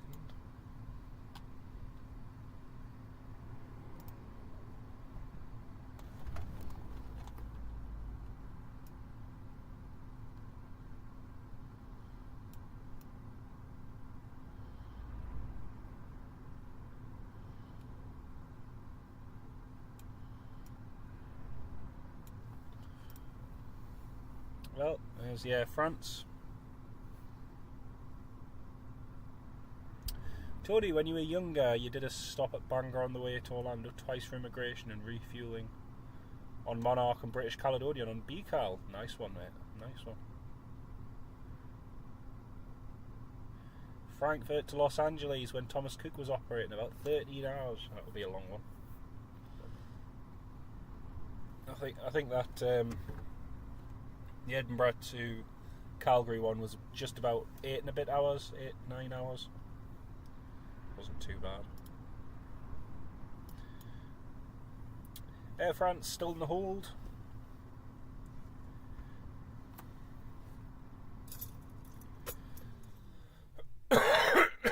Excuse me.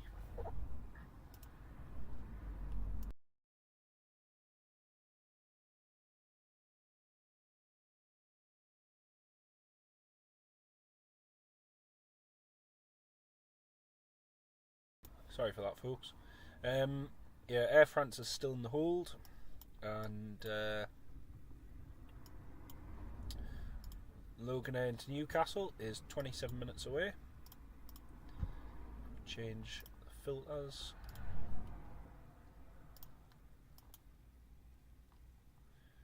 So yeah, we've got British Airways due at 1:13, Jet2 due at 1:17. Ryanair due at 1:07, Loganair due at 1:05, Eastern Airways delayed due at 1:30. And we'll have Jet2 at 1:54 and TUI at 1:54.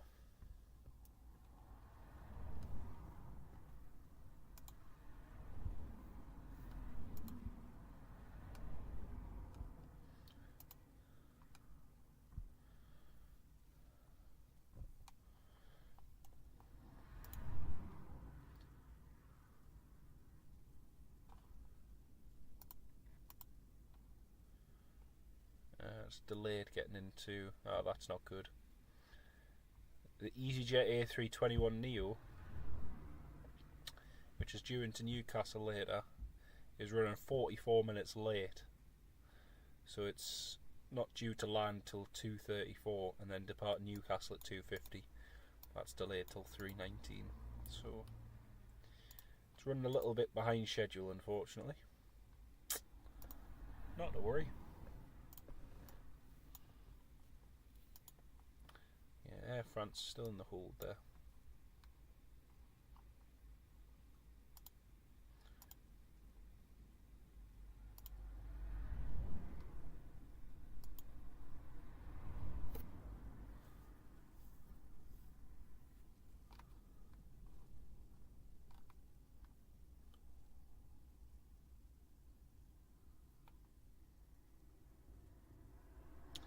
Oh, it was probably a DC 10. Yeah, that's cool.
$5.39 over there, crumbs. Still early in the morning there compared to here.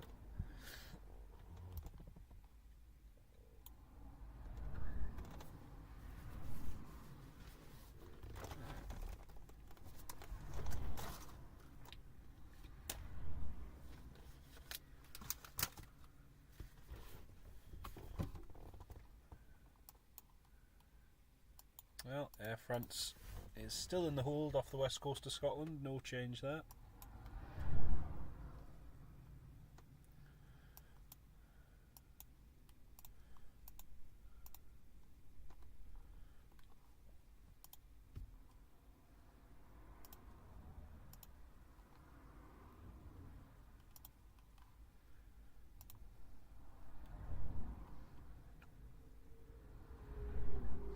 Most scary flight was an Aviaco DC-9 doing a very tight left turn over the North Sea approaching Teesside Airport in strong winds. Ah, nice one there. Just the fact you got to fly in a DC-9 is pretty cool. That is very cool. Yeah, still circling.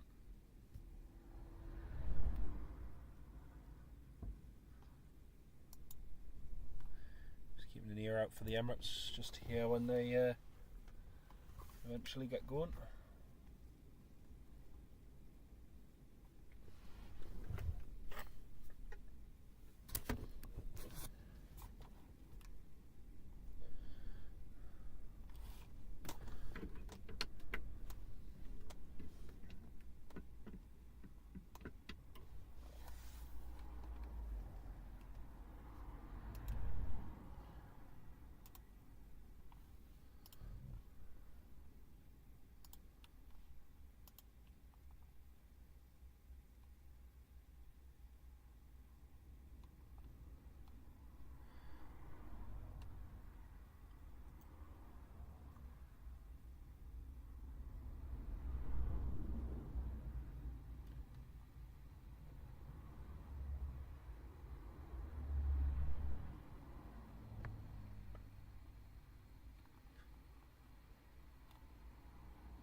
The other Ryanair that's coming in from Dublin is just descending over the Yorkshire Dales National Park, due in 20 minutes. It's not too far away.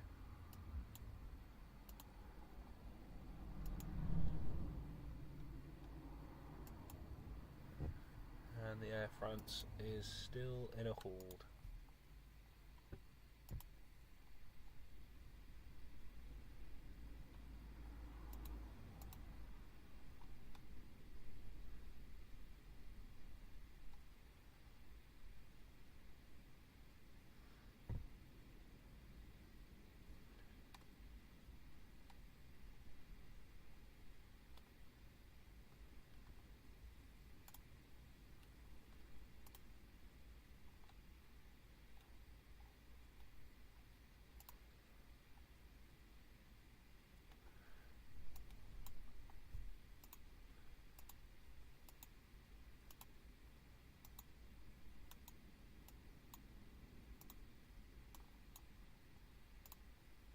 Just making sure the Emirates flight is due out on time. Still due out at 1:10. Boarding should be well underway.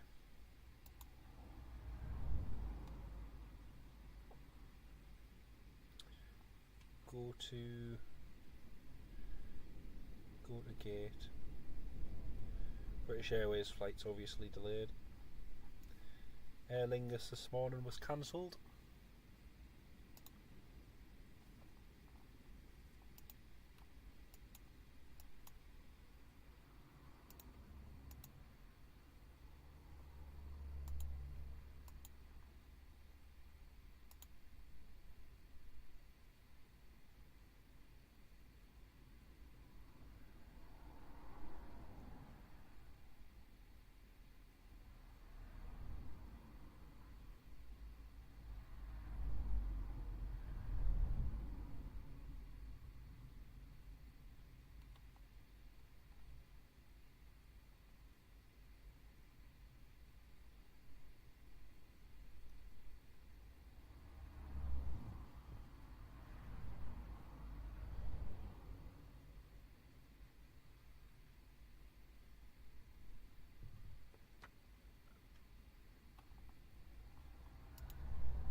Yeah, it's just we're looking over toward runway 2507, so we are at the 07 end of the runway. But yeah, we just have a single runway here at Newcastle. We don't even have enough traffic for a single runway, so hey. Excuse me.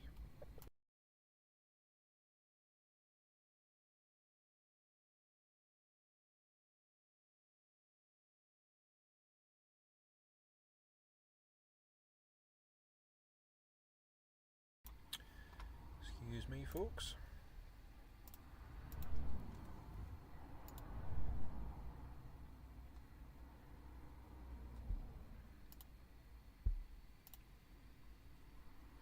Just give you all a quick update on Flight Radar 24.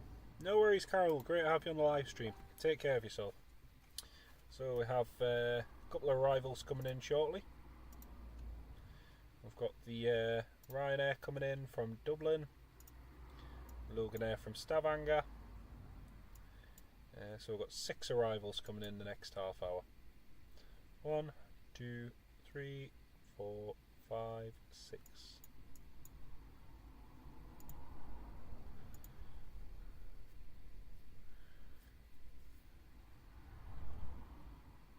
Nice few arrivals coming in. This is the thing at Newcastle, you always tend to get flights coming in waves of sort of like movements instead of a constant stream.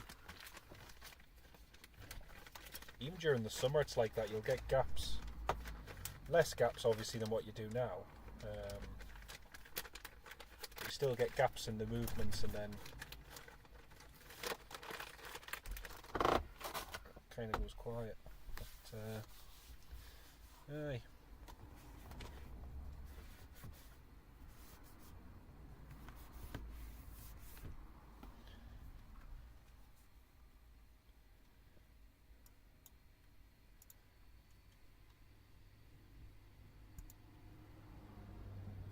So it looks like it's going to be a toss-up between the Ryanair and the Loganair, who gets in first.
That's a point I just meant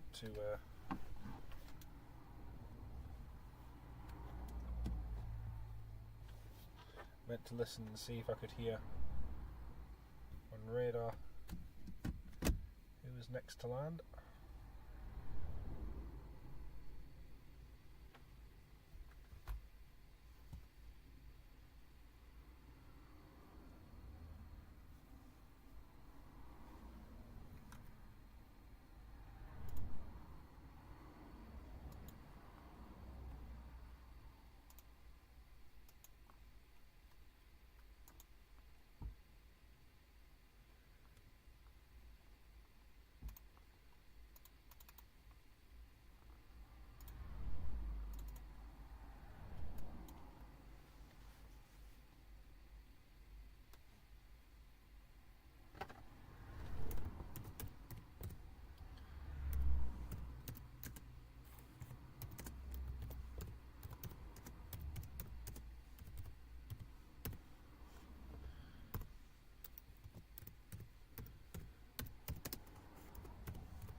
Just going to put some information on the screen, folks.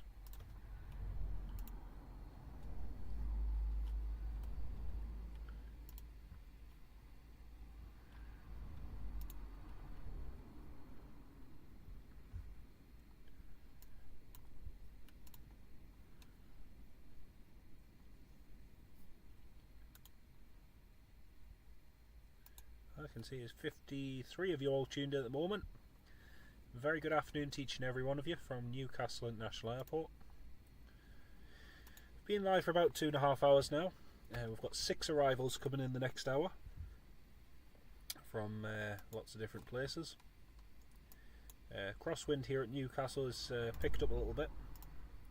So the wind currently here at Newcastle is 190 degrees, 17 knots, gusting 30 knots.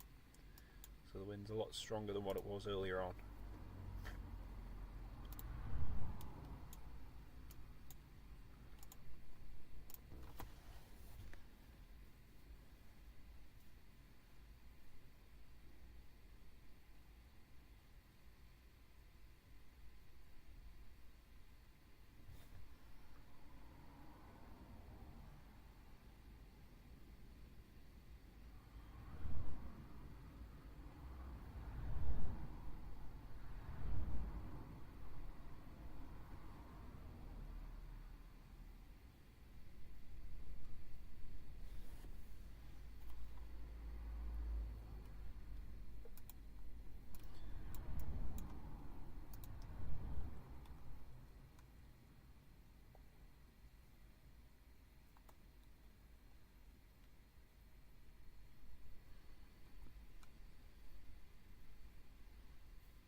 Ryanair to Liverpool coming overhead. Yes, Stoffel, yeah, it's just passing overhead now. Unfortunately, it's too overcast to see anything, sadly.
Robert Lambert, it's just a spot quite away from the airport. It's quite, well, it's about 2-3 miles away from the airport. But it's as you're heading toward Black Callerton sort of way. It's a good spot though, because it just means when the weather's bad, or a day like today where I'm not feeling too well, it just means we can come and do a live stream without having to do too much walking or whatnot. I know that sounds terribly lazy, but yeah.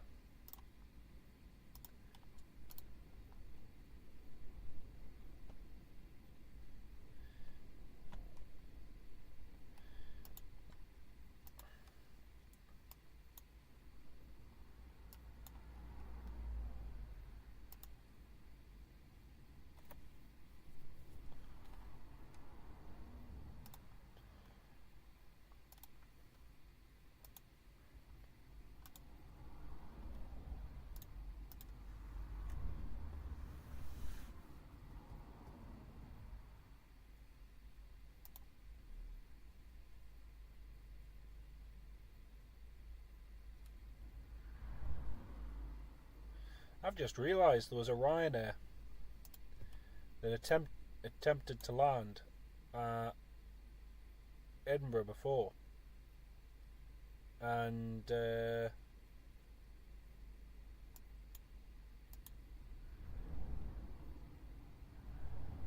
wind was too strong, so it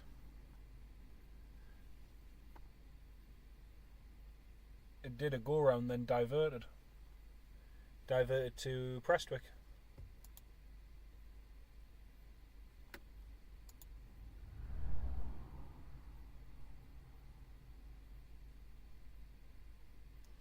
You can't really see the terminal from here, Stoffel. It's not that clear.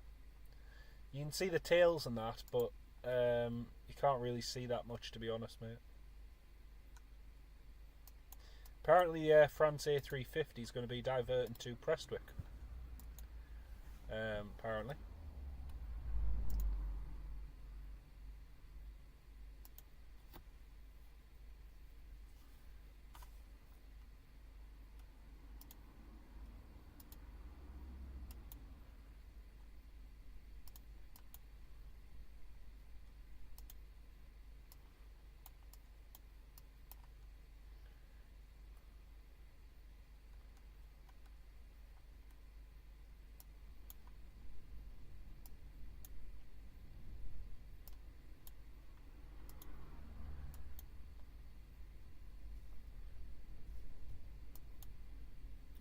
Right, Ryanair is on final approach now.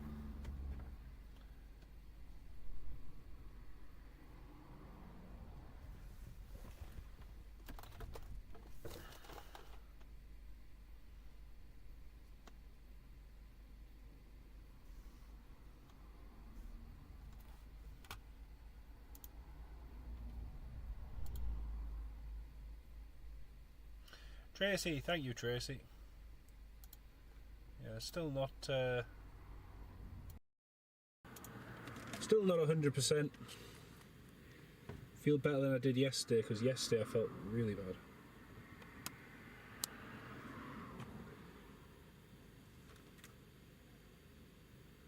Right, there's a Ryanair. Yeah, apparently it's diverting Prestwick, but see if that actually happens.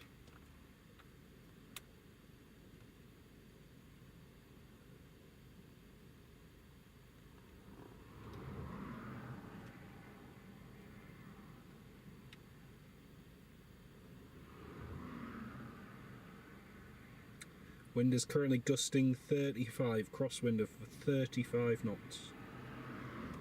So it is on the limits.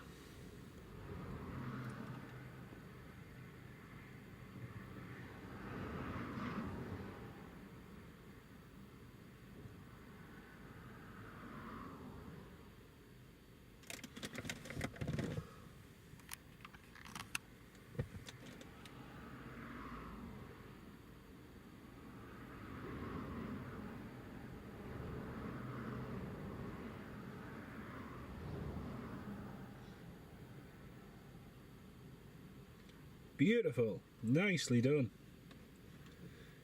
Hard and early in the touchdown zone. That was perfect. Brilliant job. Brilliant job by the Ryanair. Next up, we're going to have the Loganair. Try and bring it down in these in this crosswind. Yeah, apparently so, Ken. Apparently. Wind is currently gusting 3-3.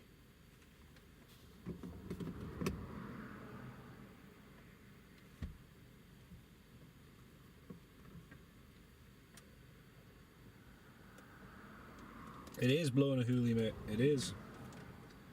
Lufthansa Edinburgh's diverted to Amsterdam, Daniel. Wow. Flippin' heck.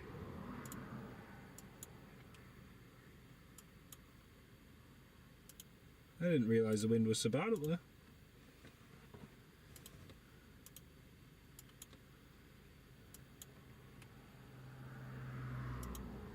Maybe the Air France will divert to Newcastle.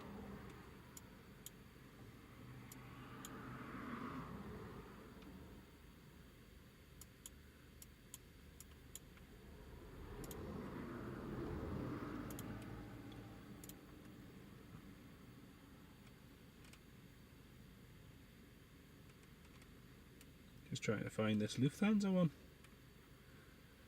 Because the Lufthansa I saw... Oh yeah, there it is. Crumbs. Alpha India Zulu Foxtrot. Daniel, thank you very much for that info, mate. That's crazy.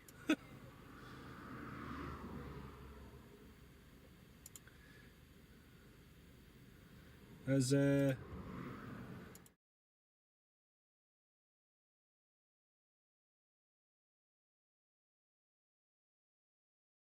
Daniel Plays has just pointed out, the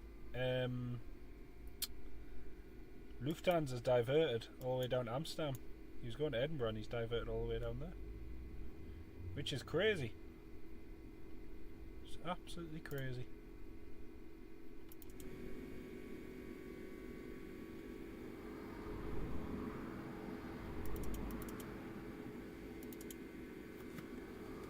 Right, Loganair is next to land. Stephen Marchant, you channel member for 17 months. Oh man, sorry, dual input. Sorry folks, 2 microphones. Channel member for 17 months. Thank you so much for your kind support, Stephen. Really do appreciate it, mate. Thank you, big thanks to you and all of you dear channel members. And great 17 months. Cheers to the next 17. Thank you so much. Really do appreciate your support, mate. Thank you so much. And to each and every one of you dear channel members. Really do appreciate it.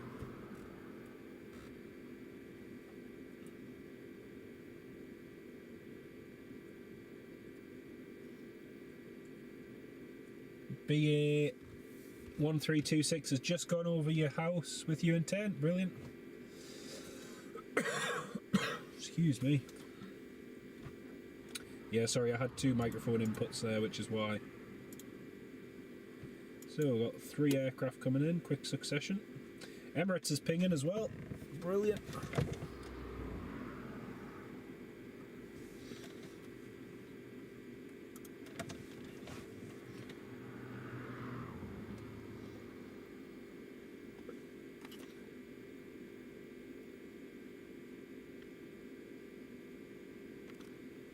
Right, let's see how this Loganair gets on.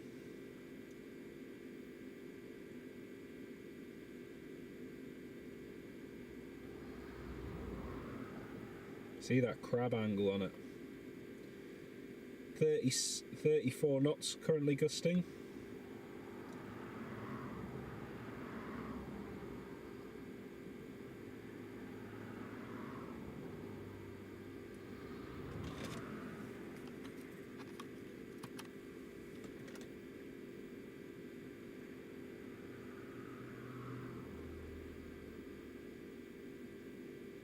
Go on.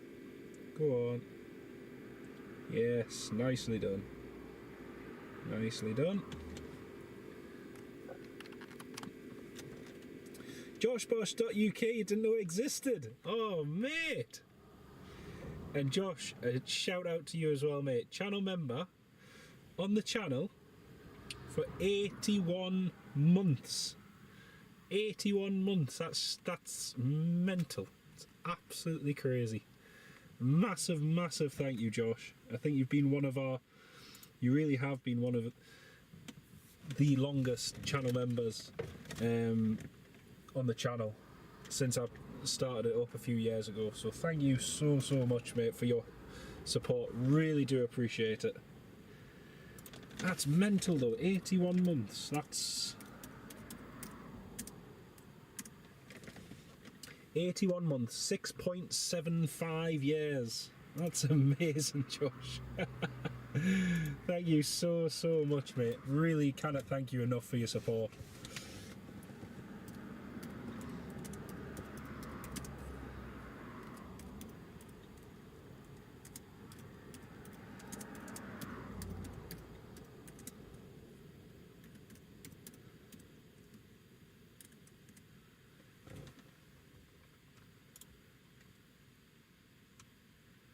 I cannot thank you all enough. Thank you all so much for all your support. Really do appreciate it.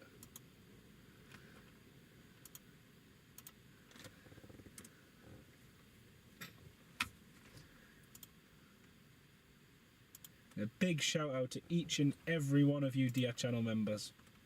Cannot thank you enough. Right, next up is British Airways. British Airways coming in from Heathrow. Let's see how they get on. There it is, BA from Heathrow.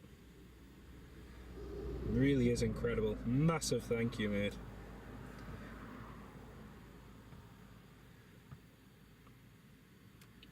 And that was back before we even did live streams from the airports. That was when I used to do predominantly flight simulator live streams, mainly. But yeah, can't thank you enough.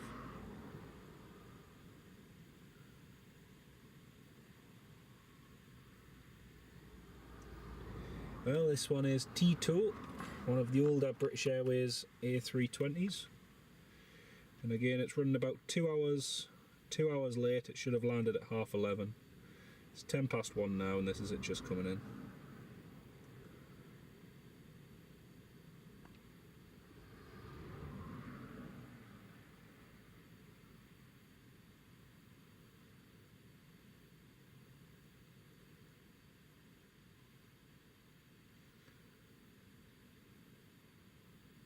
Go on. Way aye. Look at that. Beautiful. Nicely done, British Airways.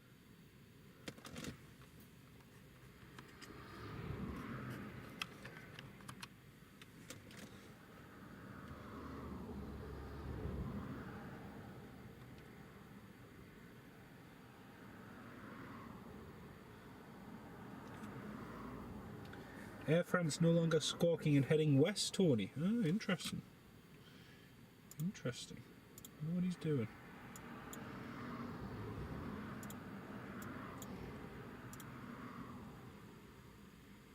That's very strange. Yeah, he's broken off and heading west now.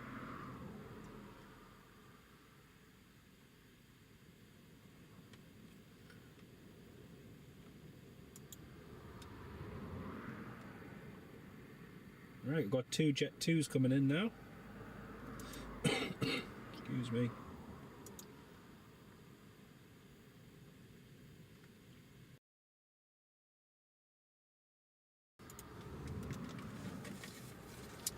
LS53 in, next Jet2 from Rome, Stoffel. Thank you, mate.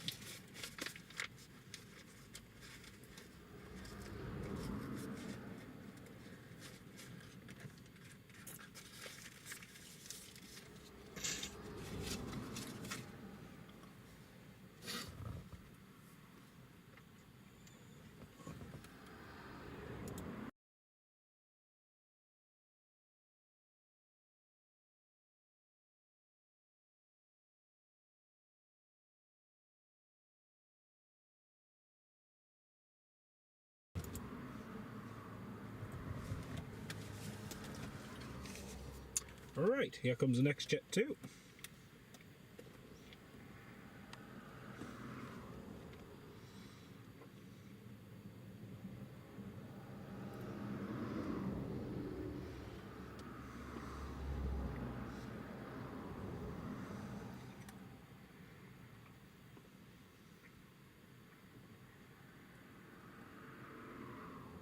This is the Jet2 from Rome.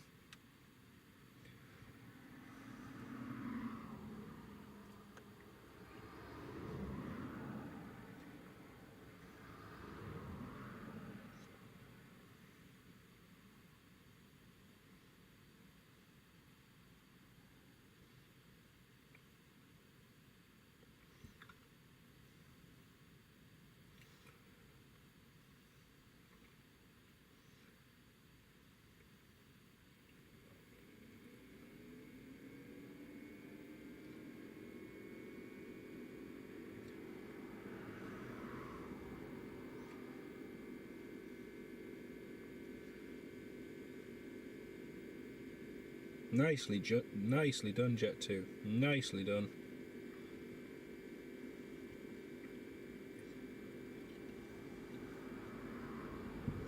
SJ, you'll have fun with that.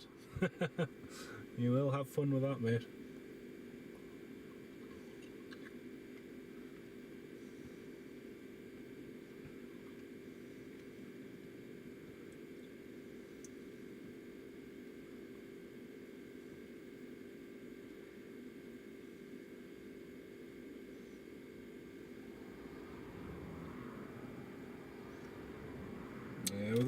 So Jet2 landed.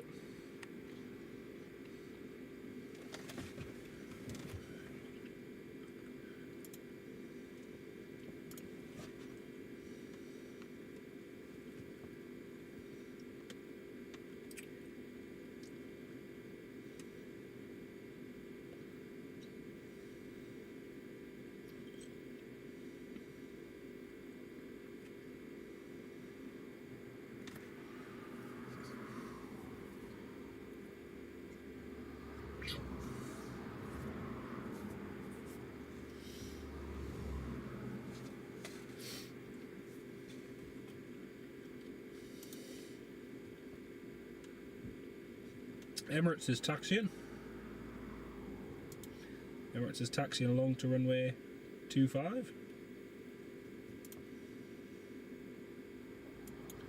Now diverting to Detroit. Ah.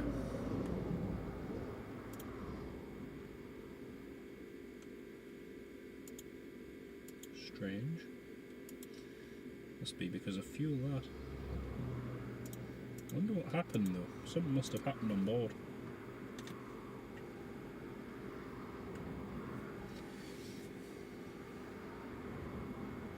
Right, here comes the next Jet2. It's literally just going to Detroit to get fuel because it doesn't have enough to get to Atlanta, but there was something before that that's happened, which is why they were going to divert initially in Squawton 7700, and now they're not. So something must have changed, whether it's a disruptive passenger or something, I don't know. Something's happened. Right, here's next Jet2. And after this, the Emirates 777 should be departing.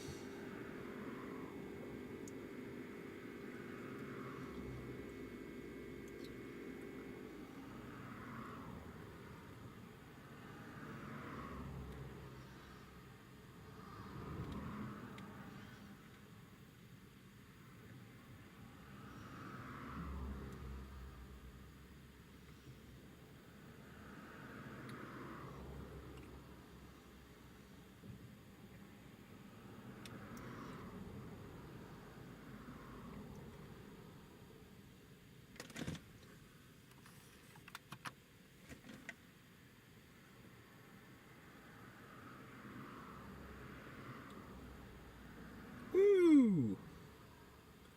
That was sporty. Very sporty Jet2 landing.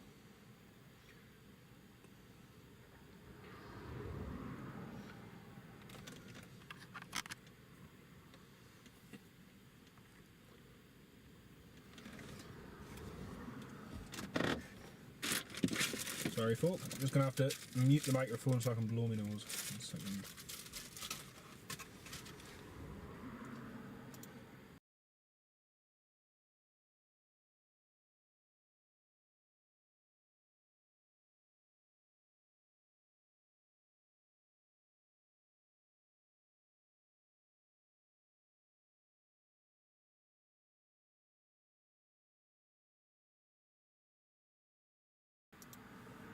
No bother Tracy, we'll see you soon, take care. Great to have you on the live stream as well.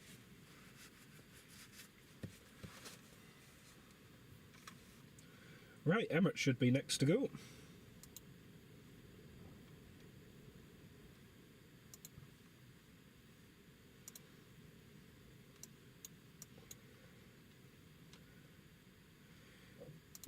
Eastern Airways just coming into line now.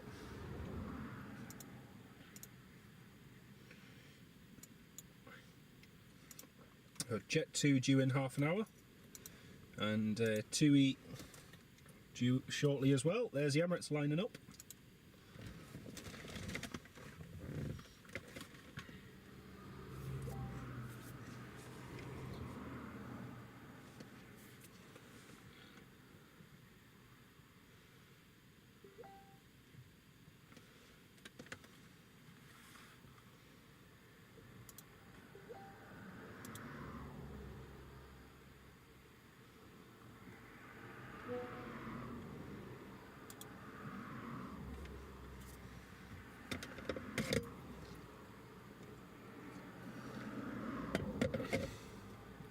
Emirates 777. Here we go. It's rolling.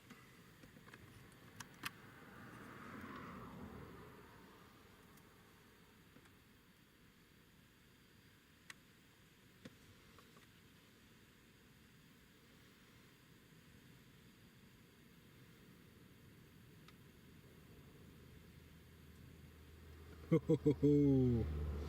That's a crosswind.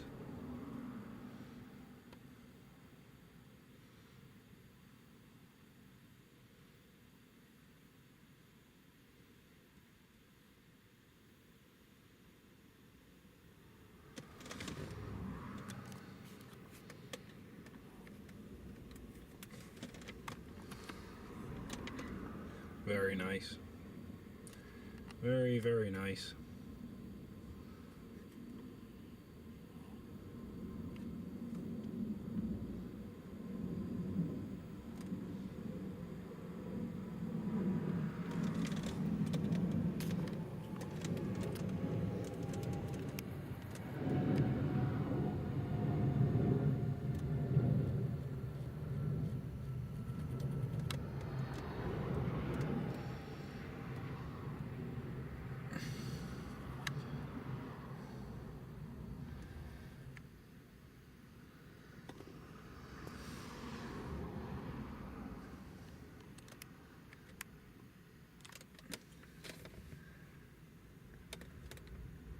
He's already gone into the cloud. That's why I cannot see him. Oh well.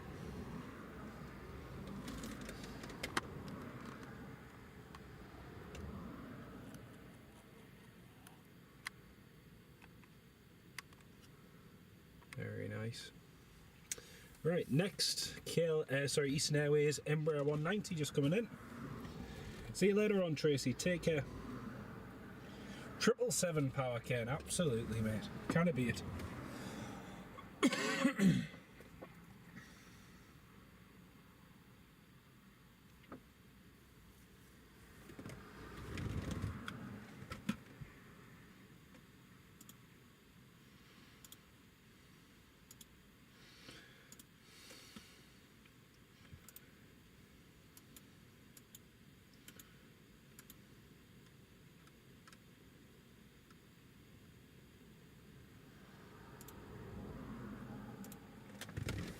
Right, next up is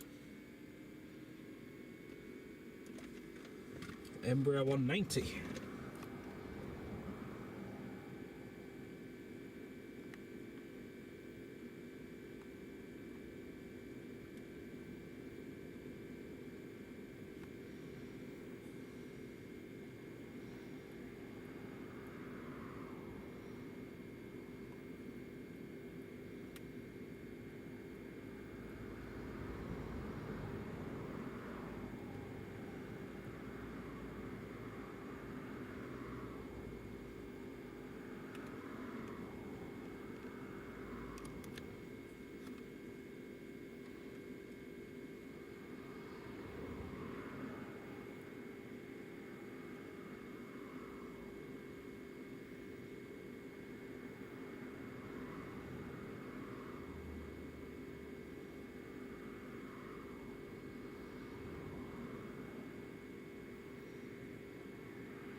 Nicely done.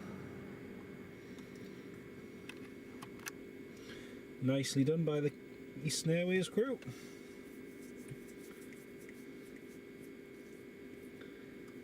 Very nice landing.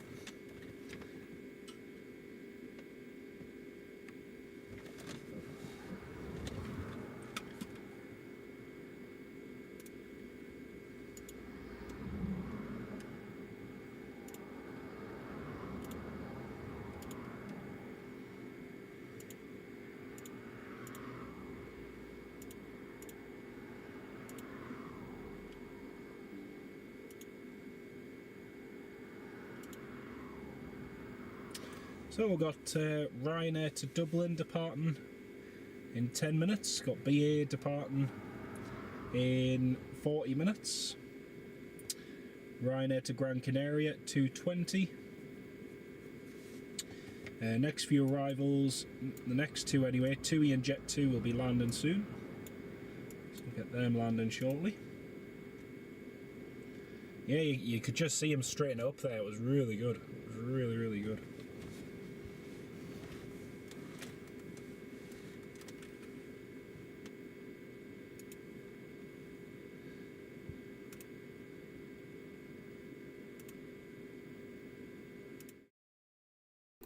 Let's just have a quick look on Flight Radar 24, see what's happening. So I'll just change the filter. See the Emirates that's just departed there. KLM that's just landed. Got Tomjet 41 Juliet coming in from Tunisia. That's 27 minutes away. Just approaching Sheffield. Then we've got Jet2 from Malaga. That's just over Manchester, 25 minutes away. And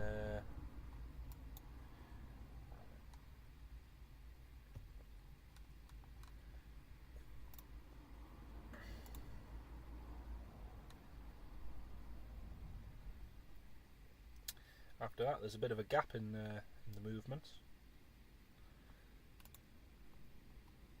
Departures, we've got Dublin 1:35, KLM at 2:05, British Airways, that's going at 1:59, so that's delayed by quite a bit. Loganair's going out again at 2:20. Ryanair Gran Canaria 2:20. So a few departures to see around about then. Let's have a look and see if there's any disruption up the road. Doesn't look like there is.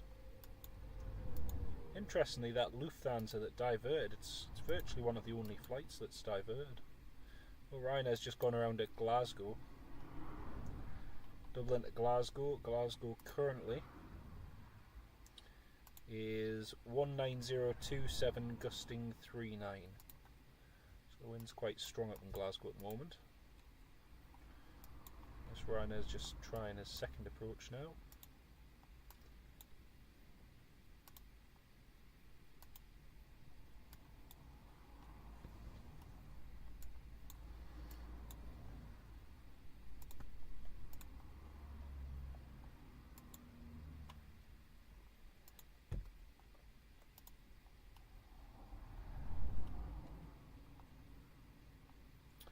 Liverpool flight this morning to Isle of Man diverted back to Liverpool.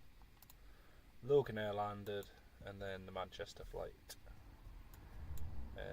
diverted.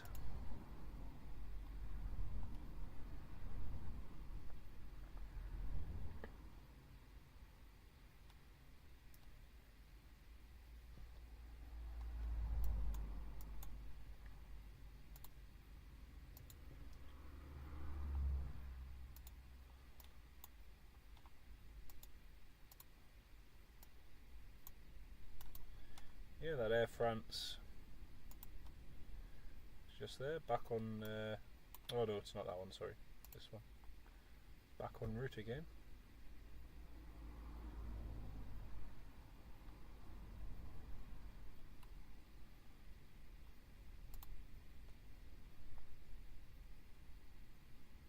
Yep, no worries, Ken, we'll catch you in a bit, in a while, mate. Soup and sandwich. Oh, very nice, mate. Very nice.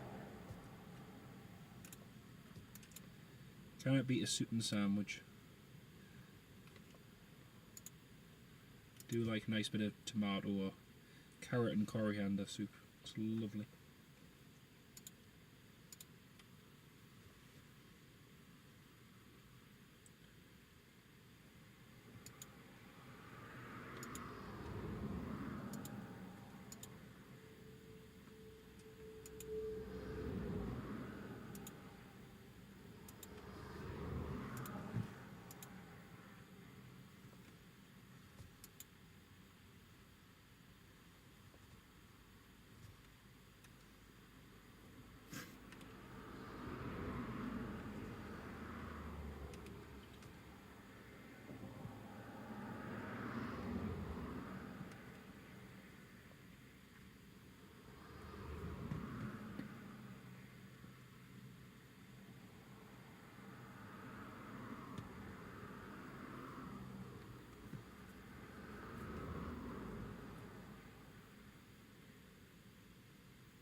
Scotch broth, oh, lovely.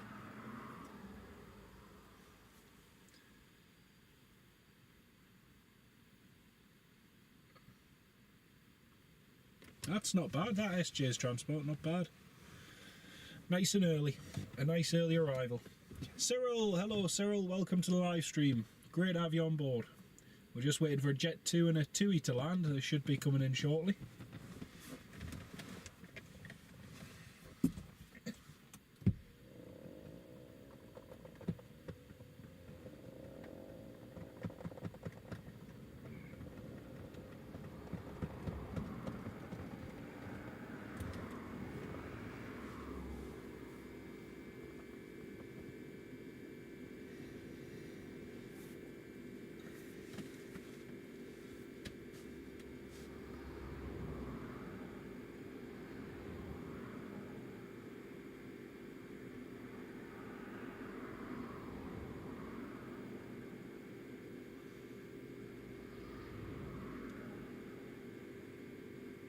We've also got a whole load of departures which will be departing in the next hour, so the wind's still nice and strong with that crosswind, so we should get some more good ones in the next half hour or so.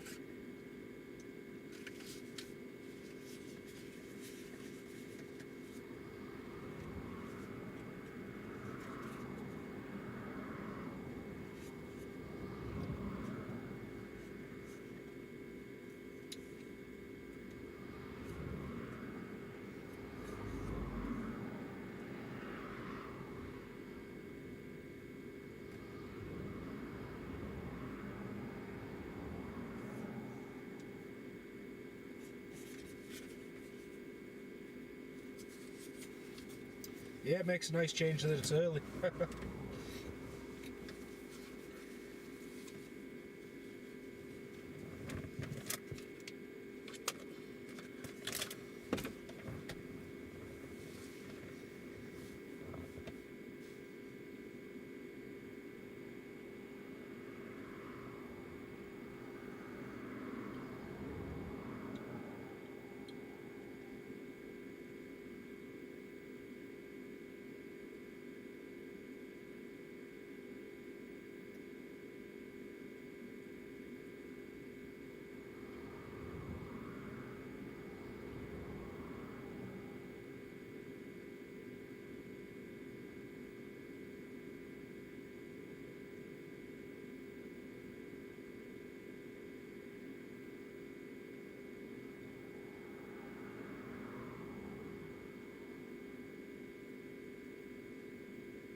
Right, Jet2's not far out now.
Jet2 is just about to turn on to final.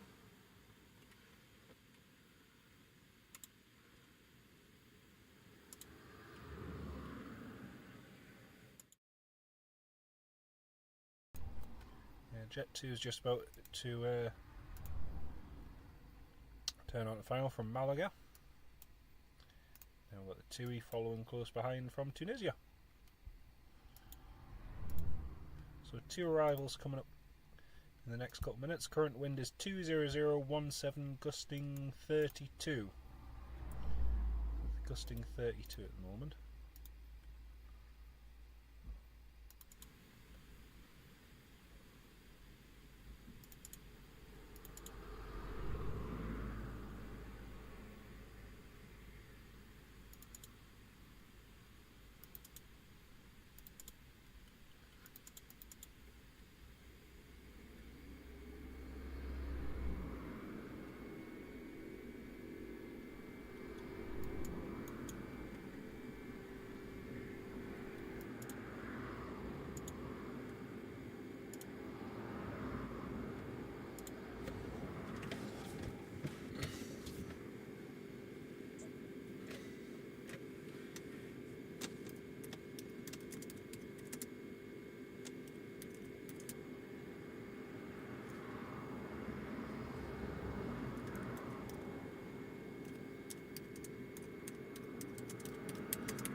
Right, Jet2.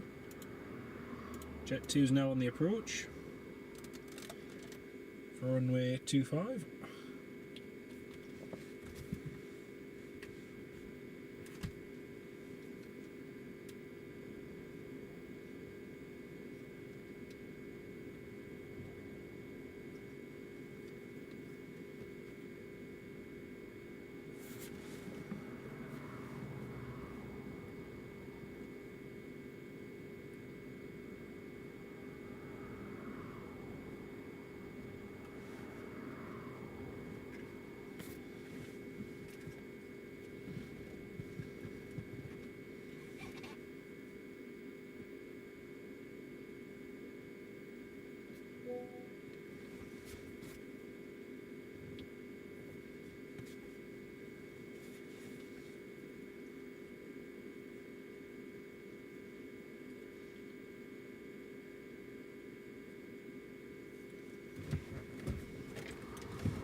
Right, we'll just pad up to the Jet2 now.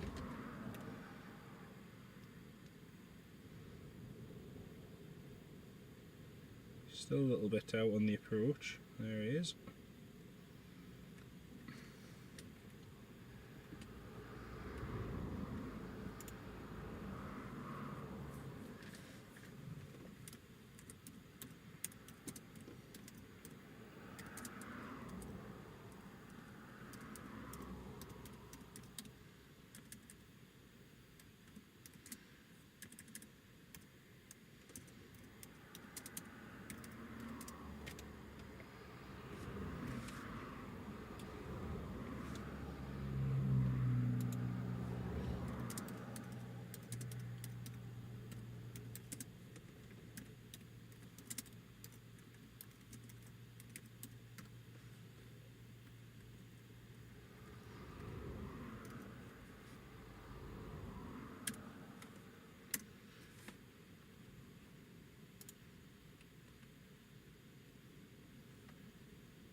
Nicely done.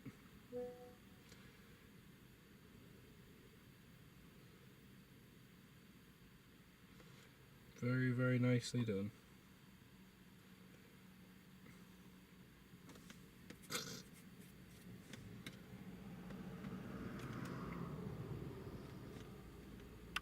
Well, that's a Jet2 down. Next up is the TUI.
TUI's just been cleared to land.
Okay, here's the TUI coming in.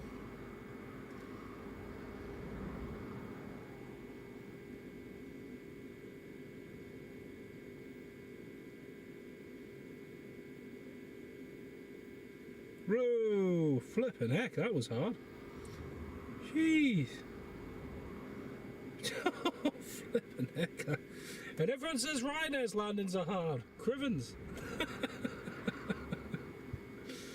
Oh dear.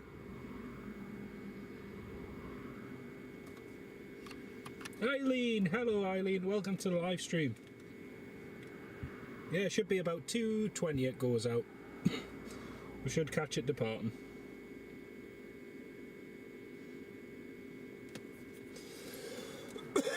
Excuse me.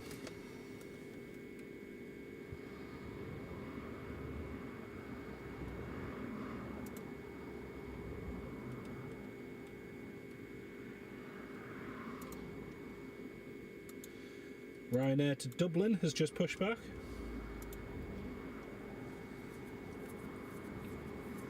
Oh, that was that was heavy.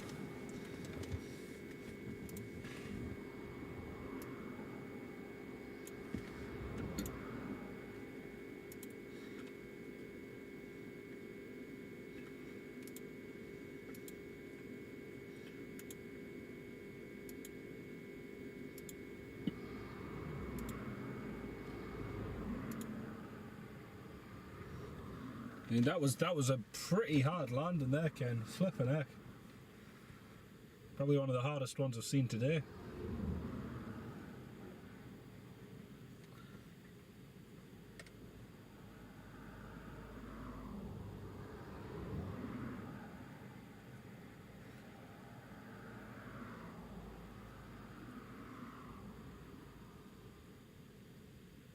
Well, Ryanair's just about to depart. Ryanair to Dublin.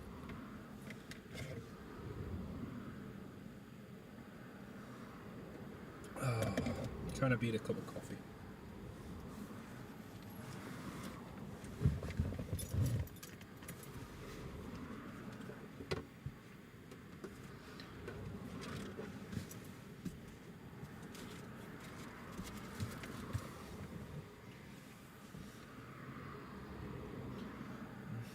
Hamo, that was a Ryanair. You can't win with some people.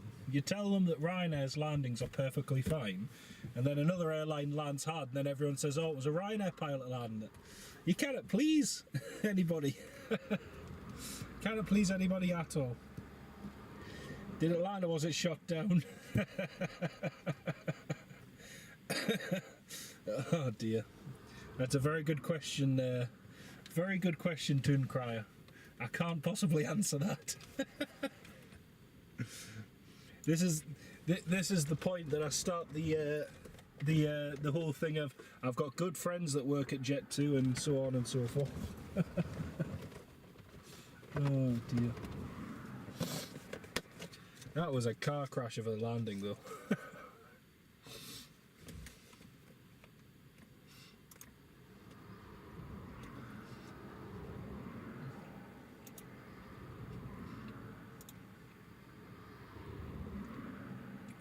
Unfortunately, we haven't got that much landing now.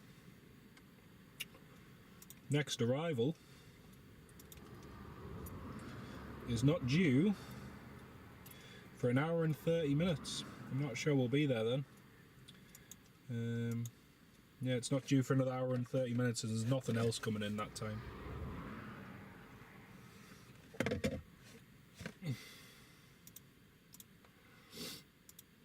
Plus the wind's actually starting to die down in the next hour.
You never know, James. You never know.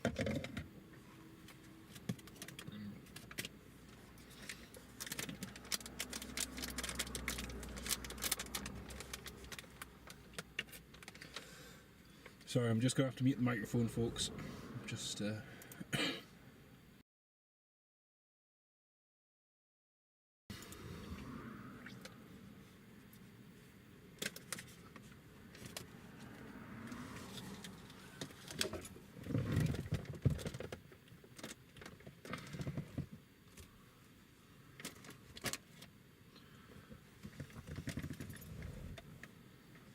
We're going to divert to Prestwick. That to get a taxi back. That's a pain, mate. That's an absolute pain. Yep, Ryanair Dublin's on the taxi now, Ken. Just looking across at Prestwick Airport. They're using the crossover runway at the moment. Just due to the crosswind. Using runway 21.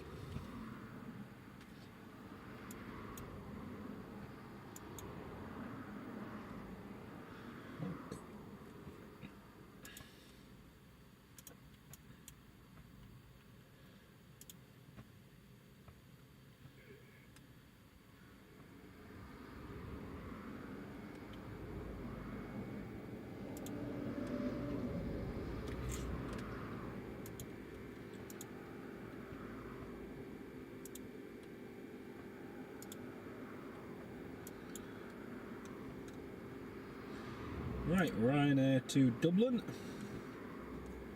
Just about to line up.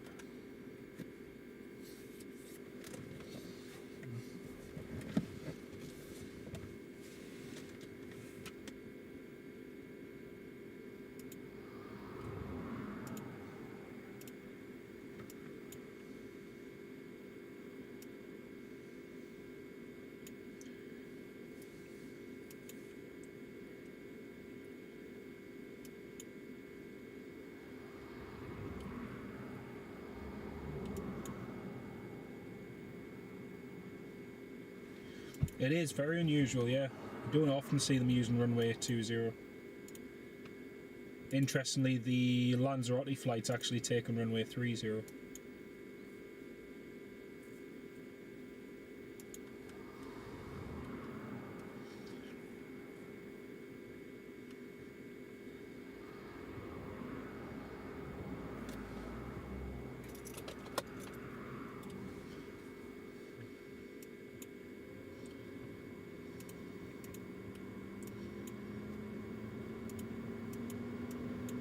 There's Ryanair lining up. Ryanair 9 Yankee Kilo to Dublin, Echo India Delta Charlie Whiskey. Delivered in December 2004. 20 years old is this bird.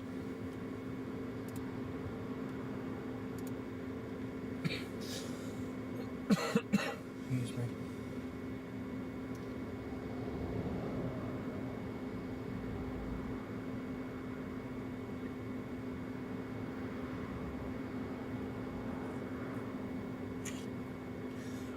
I think I remember that diversion. Yeah, I think I remember that one. What a pain having to be on that flight. Here comes a Ryanair.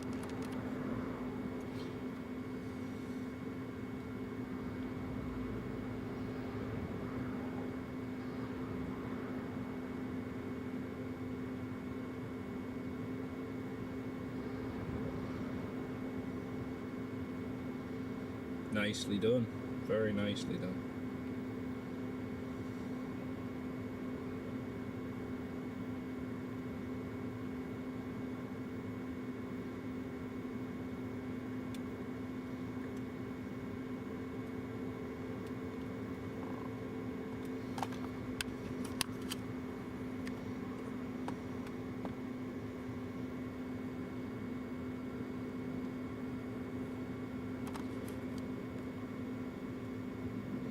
It's Ryanair airborne.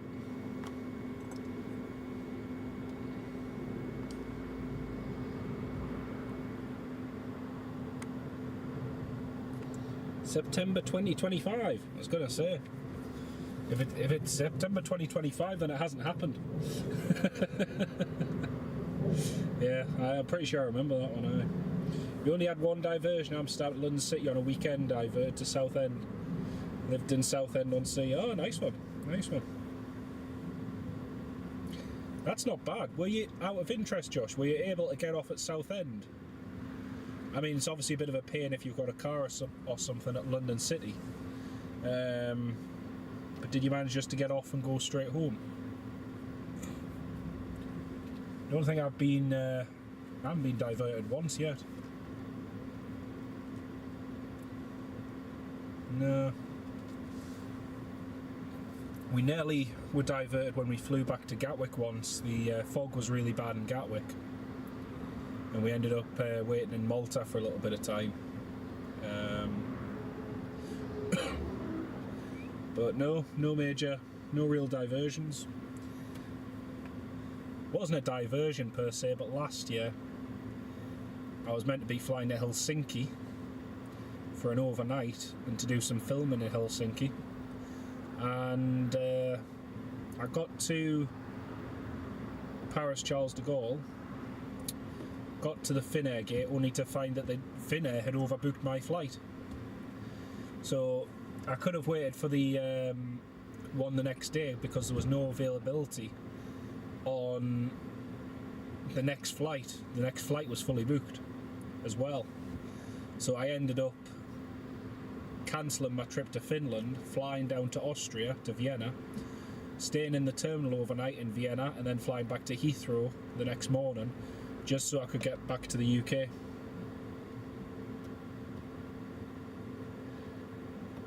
Right, that makes sense. Well, at least you had less travelling time to get home, I suppose, you know, on one positive side.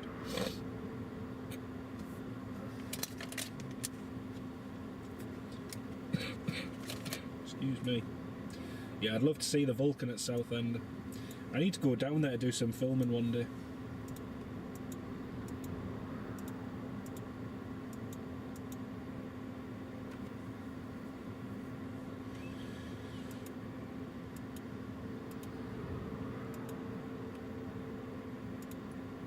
Well, we should get a steady stream of departures coming up. Got British Airways going out shortly. Eastern Airways Embraer 190 going in a minute as well. And then in the next 15 minutes, Ryanair to Gran Canaria, Loganair to Exeter, Jet2 to Tenerife, Jet2 to Krakow, and Jet2 to Prague, Jet2 back to Enfield. And then after that, I think we're going to call it a day, folks.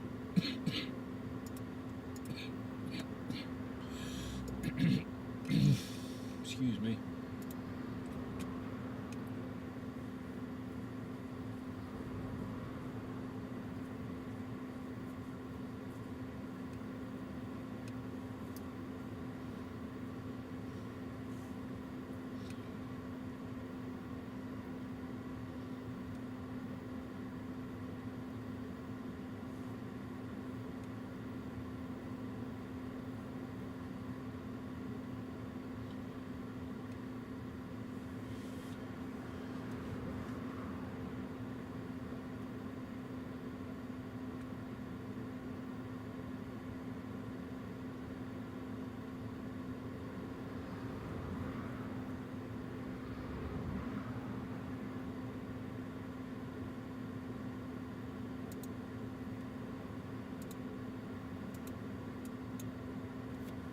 Hey, the Eastern Airways is just pinging now.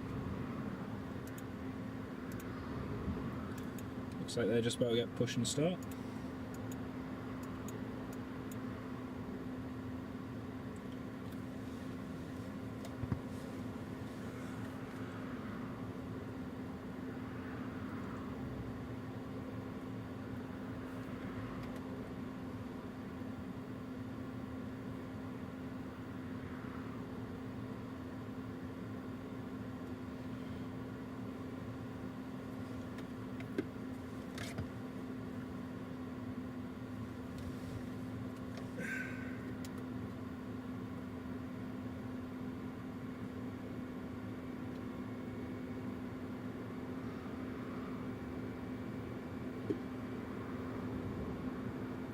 John, hello mate.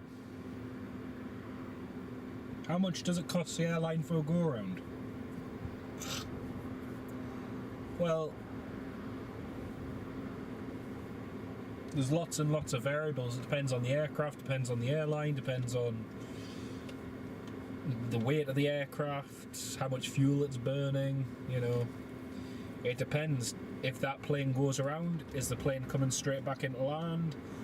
Or is it diverting to another airport? How many more go-rounds does it do? Some airplanes will try 3 go-rounds and they'll divert, so you know, each of those is burning excess fuel and so on. So yeah, there's lots of variables that I can't really say exactly what the cost is, John, but it will be a lot of money, especially, for instance, if you're, let's just say, supposing you're a Ryanair 737 with 180 passengers on board, you're coming into land, you end up going around, and that in itself is going to cost you extra just for the fuel that's burnt, because that fuel, yes, you know, it was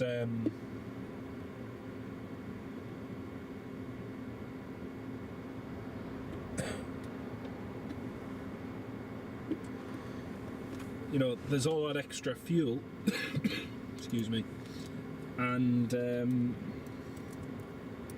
then time, and obviously even if you go around and then come back into land, then it's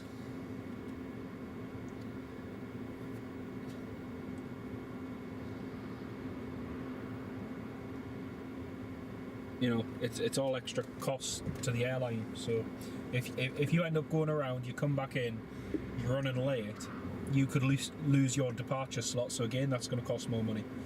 If you divert, you've got the extra fuel for diverting, plus landing fees, plus possibly transporting passengers. There's lots and lots. It can range into the thousands and tens of thousands very quickly.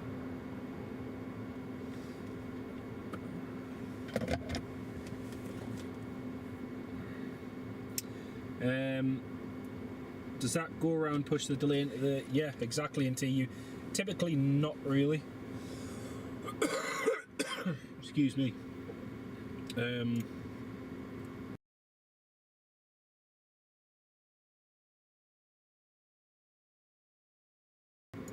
I'm sorry for the coughing, folks. I've still got a bit of a chest infection lingering on, so just in case you're wondering. Why did they decide the captain should sit on the left side, Mark? Typically because it's just a historical thing. The captain has always typically sat on the left side. When you're flying, it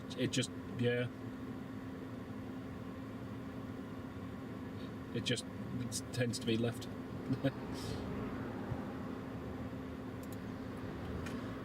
Let me find some article. Apparently it's a historical reason going back to World War I. You might find this simple flying article interesting, bepowerification. If I can send you it.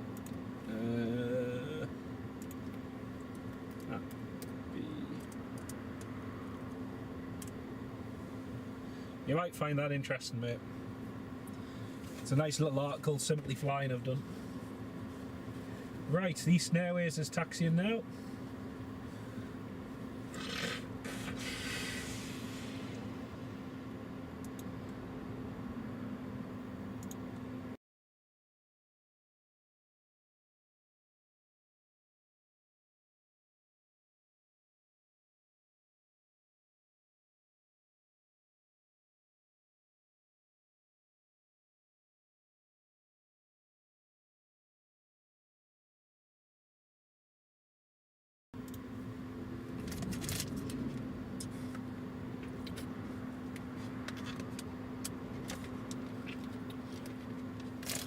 It's funny you say that though, Mark, because even as speaking as someone who's right-handed,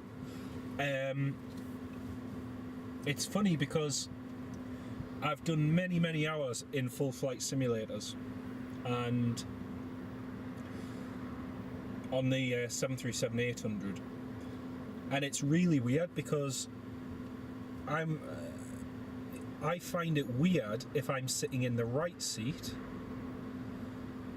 If I'm sitting in the first officer's seat, not in the captain's seat, even though I'm right-handed, sort of like, and you would think that, you know, having a hold of the yoke, using my right hand would be the most natural thing.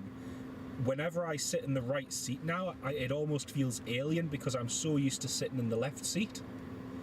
And I've just got that feel for it through my left hand with the yoke and with my right hand on the throttle. Yeah, it's strange, but it's something which, even if you're a left or right-handed person, when you're in a cockpit like that, and you've got a clear divide of authority in who does what,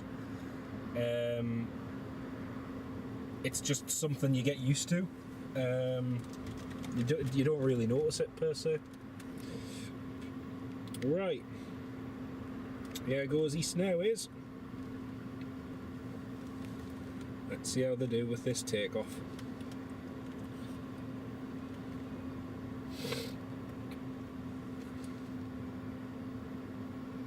Oh, John, yeah, it's horrible. I saw some photos of Golf Lima Sierra Alpha India, the one I flew on last month, being broken up. It's horrible.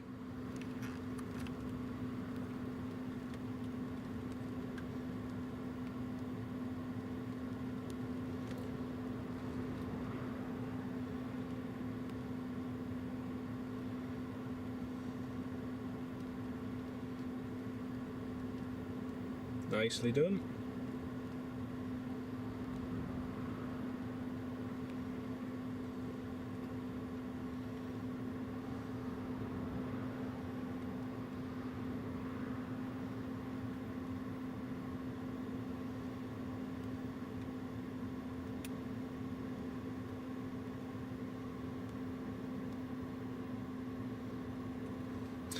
Bead-powification, yeah. It's funny, I was literally about to say the exact same thing. I was just about to say it's like driving on the other side of the road. The first time I ever drove across on the other side of the road, I was absolutely, like, completely out of my comfort zone. And yet I've done it so many times across in Europe now, it's just like second nature to me. I don't even think about it. I always have this thing of, if I always walk, as soon as I go, like, say whichever country I land in, I always start walking on the side of the road that they drive. So, for instance, if I land in Malta, I keep walking on the left because they still drive on the same side as the road as we do here in the UK. Or, for instance, when me and my wife went to Alicante in December, just before New Year, as soon as I got out the terminal, not even then, whilst I was in the terminal, I started walking on the right-hand side because they drive on the right-hand side. And that's just something I've got in the habit of doing, and it just means that you're putting your mindset into the way that they drive in that country. And it's something I've done for years now, and you just, you know, you get used to it. So yeah, it is something you just get used to fairly quickly. You don't really think about it that much.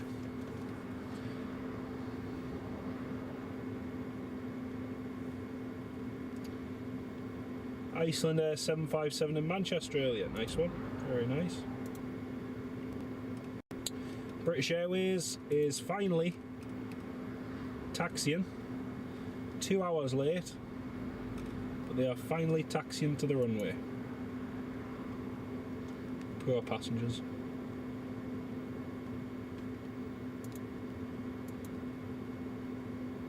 Well, it's just started raining here now, folks.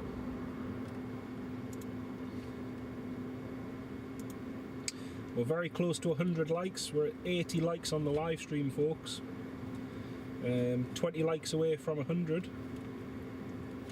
And we've been live now for about 3 hours, 42 minutes.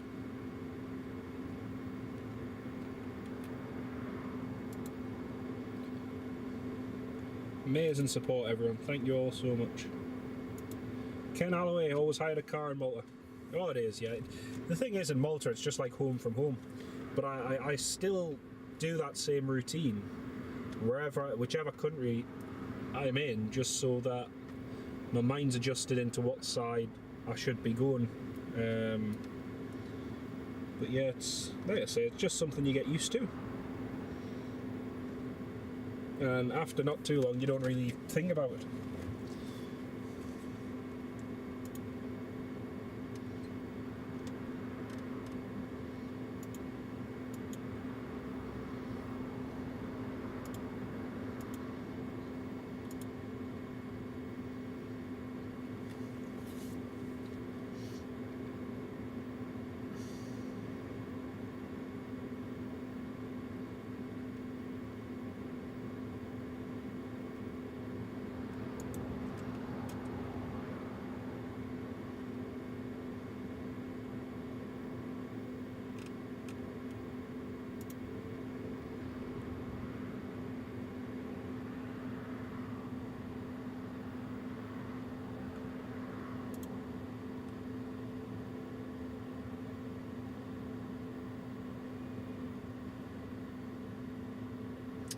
Okay, British Airways is nearly at the end of the runway.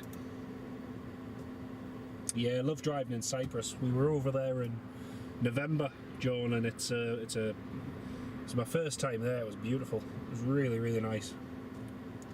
Really did like Cyprus.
I landed at night, trick you. See, I love driving in Malta at night because it's dead quiet. Oh dear. Tell you what, that British Airways, for a plane that is so delayed, he's in no hurry to get to the runway. He's just tootling along, minding his own business, just heading to the runway nice and slowly. Not a care in the world.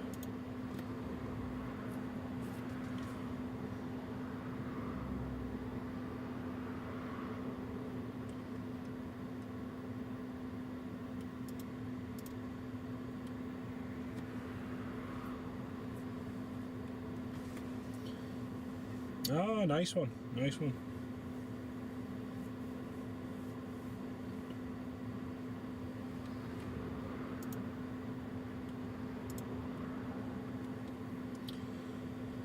Well, the British Airways should be lining up about now. Crystal Springs, nice. We stayed, stayed in a villa just near Paphos Airport when we went in November.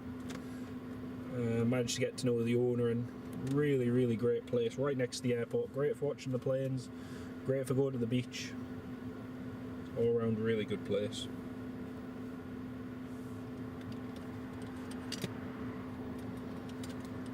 Okay, here goes the British Airways.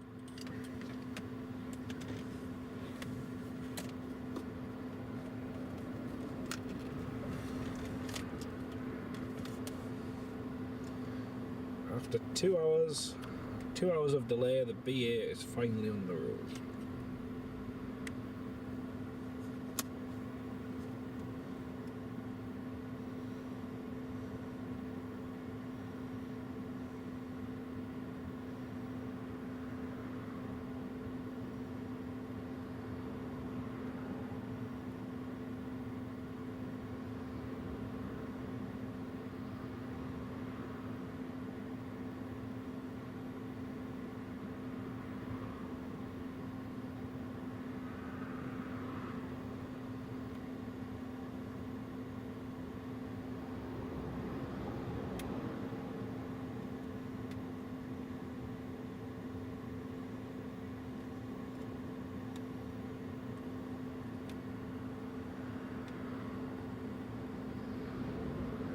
Loganair's just taxiing out there. You can see the Loganair's just taxiing along.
Oh, thanks, John.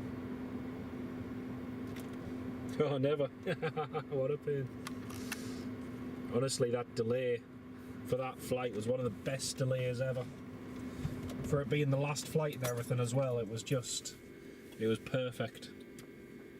Gave everyone the chance to go into the flight deck and take some photos and videos, and it was amazing. It was absolutely amazing.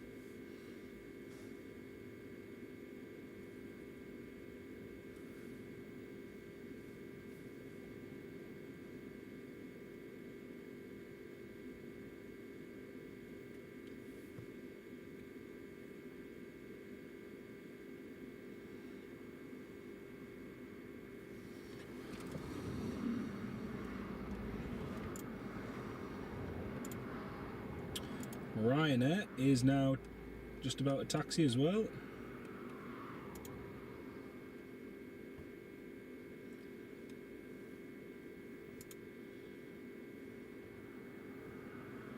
Well, folks, we're going to be ending the live stream in about 10 minutes time. Been live for about 4 hours.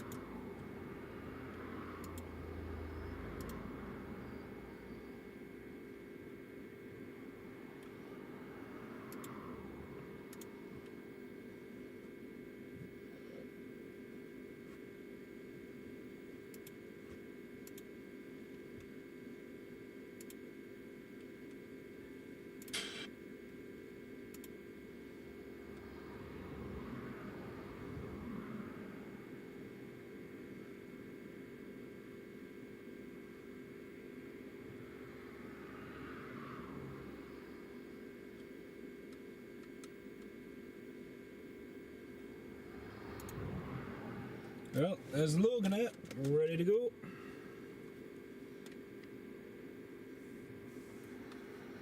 Yes, cheers. My pleasure, mate. My absolute pleasure.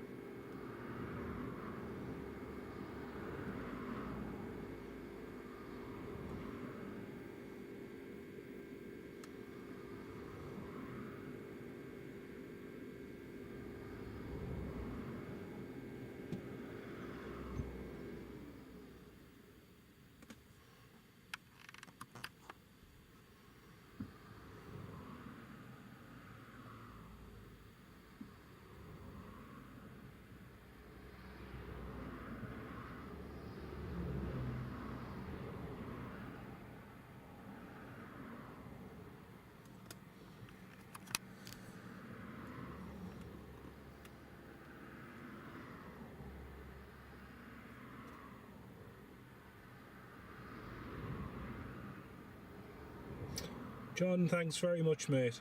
Thank you very much. Hope you enjoyed that model railway. It sounds great. Yeah, I'll try to. It's been lingering on for a few days now, and it's starting to really annoy me. But hopefully it clears up soon. Thank you though, mate. Got the Ryanair going to Gran Canaria, which is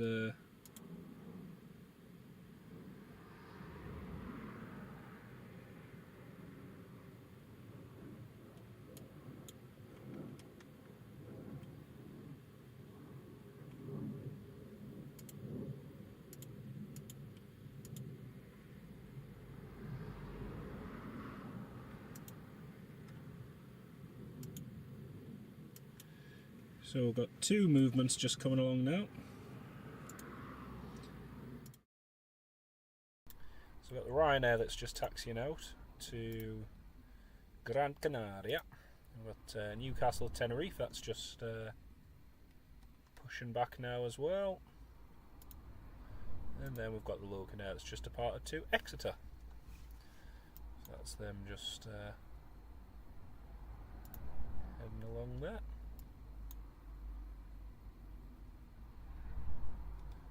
Quite quiet today actually.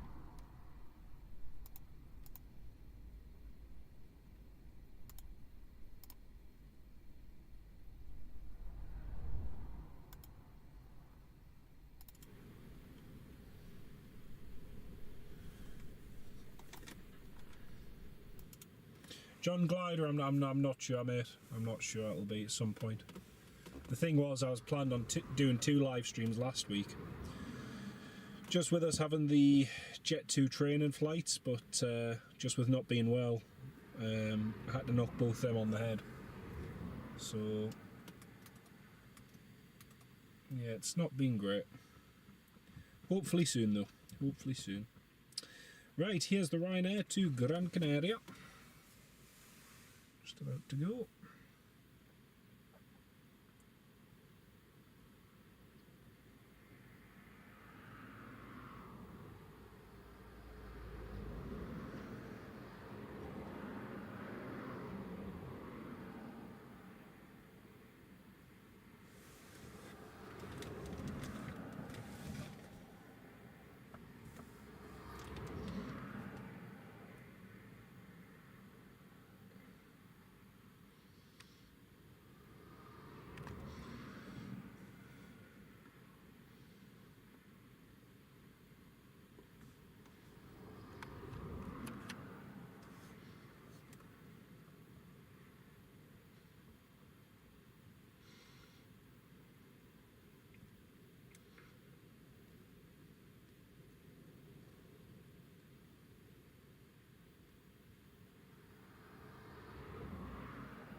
Well, that's a Ryanair up and away.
Right, Jet2 is now taxiing, Jet2 to Tenerife. 20019 knots currently is the wind.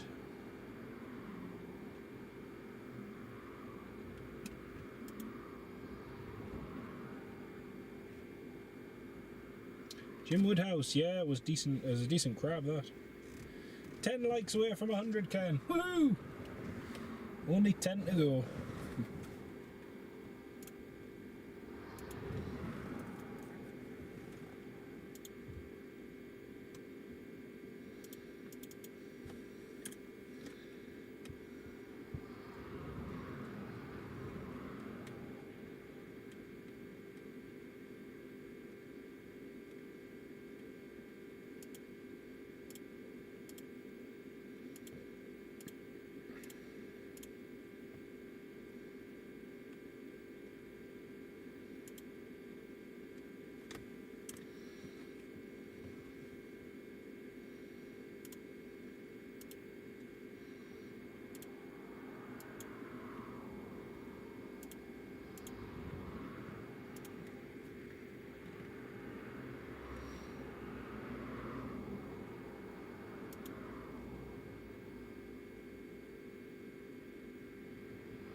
Yep, he's just about to line up now, Ken. Just about to line up.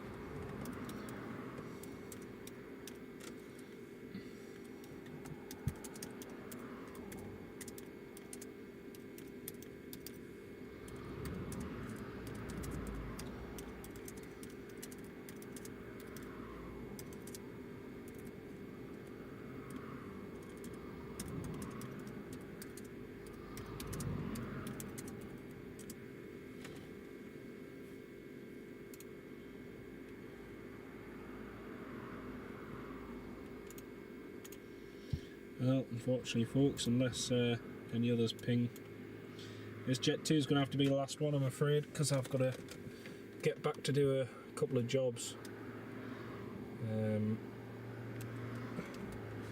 So I've got an electrical job being done later on, so I need to do move a couple of things before the electrician comes. Here comes the Jet2 to Tenerife, folks. We've just hit the 4-hour mark for live streaming as well. It's pretty good.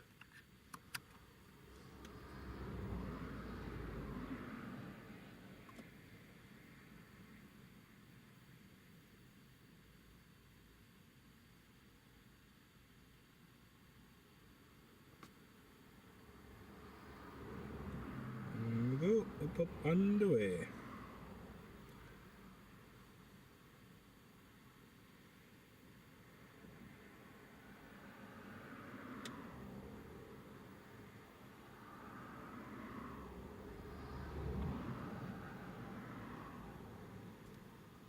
Off to the sun. I know. Oh, I must say I'm looking forward to going back to the Canaries. Cannot wait. Well, folks, I'm afraid that's going to be it for today. We've been live for 4 hours now. I've caught quite a few movements. It's been good. But yeah. Just want to say again a big massive thank you and shout out to all of you DR channel members for all of your support, and massive thanks to everyone of you for tuning in live stream today. I really do appreciate it. So once again, that's going to be it from here at Newcastle Airport. Ken Alloway, my absolute pleasure, mate. It's been lovely to have you on the live stream. Once again, a massive shout out and thanks to all of you. I really do appreciate it. Thank you so much. You're more than welcome. We'll catch you in another live stream soon, folks, hopefully. Hopefully I'll be a bit better and we'll actually get outside next time. But again, from Newcastle International Airport, folks, thank you all so much for watching. Enjoy, well, it is Friday, so enjoy the weekend. And we'll catch you all very soon. Bye-bye for now, folks, and we'll see you soon.